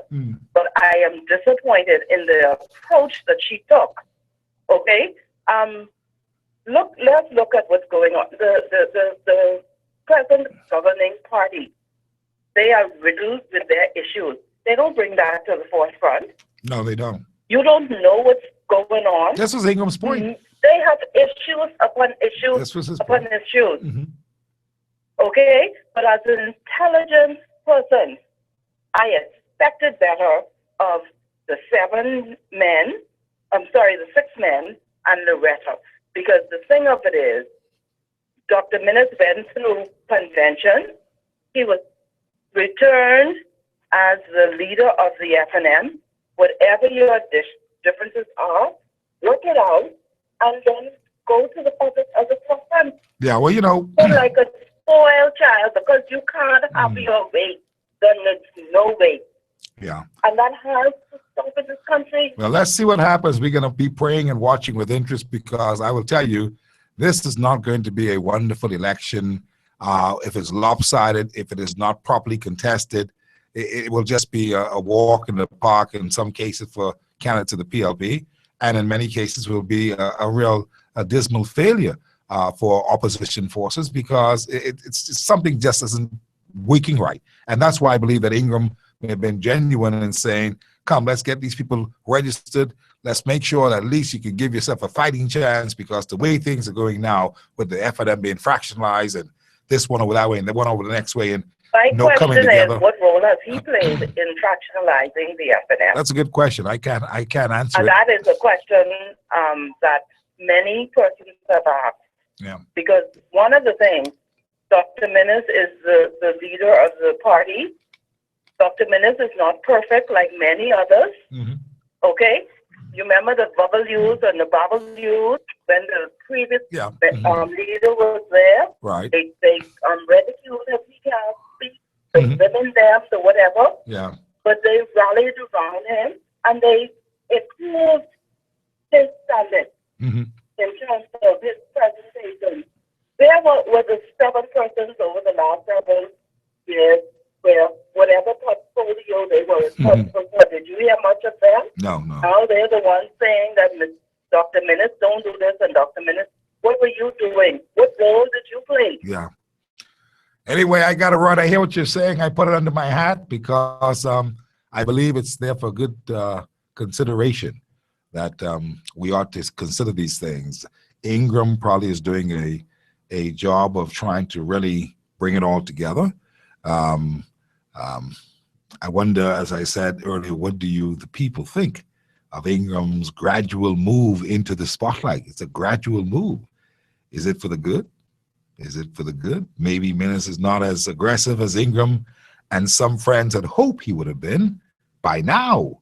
And we ask your thoughts on that, because by this time you should have seen much more of a challenge, a kind of rush to the front that we here to stay and we come to move some stuff. But I'm afraid that has not happened yet. Hard Copy, how are you? Hi, Steve. Peace. All is well? Your previous caller just answered everything. She probably went into my brain and got out of my brain what I was going to say to you. Understood. I agree with her that Mr. Ingram has the ability to bring the party together. But where was he up to now? Yeah. Where was he? I don't know. He decided that he was going to stay out of it. He said he was staying but out don't of come it. in at this point. Stay Well, out at this point. It may be so desperate at this point that he can't believe that the people ain't even registered, and there's no one up front saying, come, look at me, I'm registering. I'm the leader of the FNM. Well, guess what? I think with all the darts that have been thrown at Dr. Minnis, it's strengthen his faith in God, and I think at this point he's taking direction from God. Okay. So I mean, I wasn't going to put up with all of this. Understood. To stand so strong with all of this, Dr. Minnis, do whatever you're doing. Place all your faith and confidence in God. He's placed his faith and confidence in the 7 that were around him and the many others. Man will fail you. Yeah. He placed his confidence in them, and all they did was just mess him right up. Talking about, say, making amends with them. What's going to happen for them? They already put the dagger in your back. What do you want them to do now? No mas. They can't get close to the fellow no more. I mean, that's just foolish if he does that. Increase your faith in God and take your instructions from God, and whatever happens at the end of it, happens. I appreciate it. That's my take. Thank you very much for your call. All right, so that's all the calls I'm taking today, as I'm already over time. But it is quite interesting. I put that question on the table for you today just to see and get you thinking. You know, really, is Ingram in this thing? Where is he? Is he really helping this thing, or is he bringing hurt to it? Is he bringing scholarship to this thing, or is he making it a petty situation? Is he really genuinely trying to help as a statesman, or is he playing a card in a way that it's so very slick you can't tell if it's for the Christie side or for the F&M side? And is there something else that may be happening here? What of these 7, like Loretta and them, why did they do what they did? How come, as smart as they are, lawyers and intelligent people, how come they didn't have an end game? How come they ran, did what they did, landed, and then they said, now what? Maybe somebody else was supposed to come along when they did this game down in the parliament, you know, and maybe that person didn't come along. Maybe that person's just coming along now. You think? So I don't know the answers to those things. I do know that they have caused the PLP to seem like they're the best thing since sliced bread. I do know that they have made the PLP to seem to be the most stable party in the country. I do know that the PLP, because of their stabilization, the stability, that, you know, people are gravitating to them in a way and looking to see what they can make happen. I do know that the PLP has now been able to round up some other fellows who were F&Ms, and now they're in front of the PLP, saying there's PLP. And so maybe they have become an attraction to the point where people are saying, I will hitch my ride with the PLP this time because I don't see them other fellas who I was with winning anything. And that's probably why Ingram came now to say, look, what you need to do is you need to bring in the red of them. Now, I don't know if they're going to sign some contract that will say you can challenge for the leadership. You can't try to usurp the authority. That will not be democracy, right? In politics. So I don't know what kind of, I suppose, deal could happen that will make Minnis feel secure. So Minnis probably cut his own deal and probably told Ingram, I hear what you're saying, bro, but go to hell in the peanut shell. That's probably what he said. I'm not doing it. He'd be a fool to do so. The same people. How many times you got to get slapped side your head? As the woman asked me just now. And I think that all of them are great MPs. Rollins, I think, is a fantastic fella. I would like him to speak on my behalf any day of the week. Richard Lightburn, I think, is fantastic. He's my good friend. Even though he and I don't see eye to eye on plenty of things. But in principle, he's a great guy. Richard is. Chippy, well, you know, what can I say? Chippy's my man. I mean, I called Chippy on Christmas morning, and this is after all this thing happened. I called Christmas and say, Chippy. I say, man, Merry Christmas. Chippy say, Steve McKinney, you calling me? I say, man, I didn't know I was on your list. You mean I make your list? Did you say, you mean I make your list? I say, yeah, Chip, you're my friend. I mean, I'm not involved in any. I say, I calling you to wish you a Merry Christmas. He said, my God, man, thank you so much. So I'm saying to you that you got to get beyond these little things. And only big men and real men or real women can understand what Ingram is saying. What Ingram is saying is deep enough. Let me tell you right now, Ingram is not, it's not a frivolous thing when he say they have to get together. See, in his world, everything's supposed to happen in politics if it could happen. That's Ingram's understanding of politics. He's a political animal. Respectfully, he is. And so the point is, anything that has a benefit in the smallest sense that could make up the block, he will do it. And that's how come his thinking is completely different from that of Minnis. Ingram come from the Penland School, that you must gather people under your tent. That's how you get stronger. You don't repel people. You don't throw people out. You add the people. See? Minnis' philosophy is that the fella do you harm, throw him out. Keep him from you. Get rid of him. That's not the Politics 101 that Perry Christie knows, or that Ingram knows. And that's the difference, for what it's worth. I gotta go. Let's go home, Stevie. Play that music, man. Let's go home.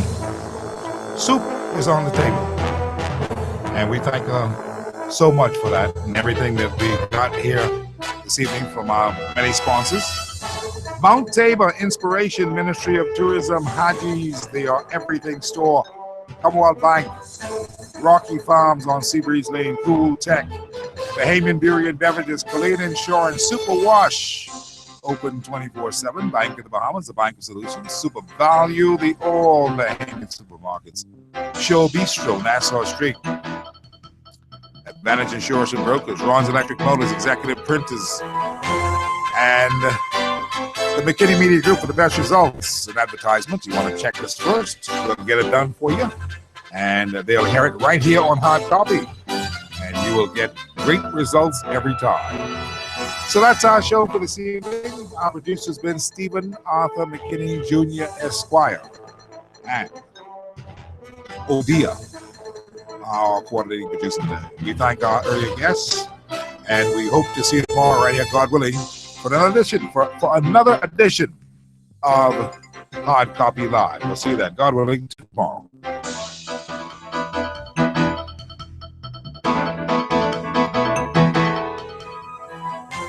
This is Peace Radio After Dark.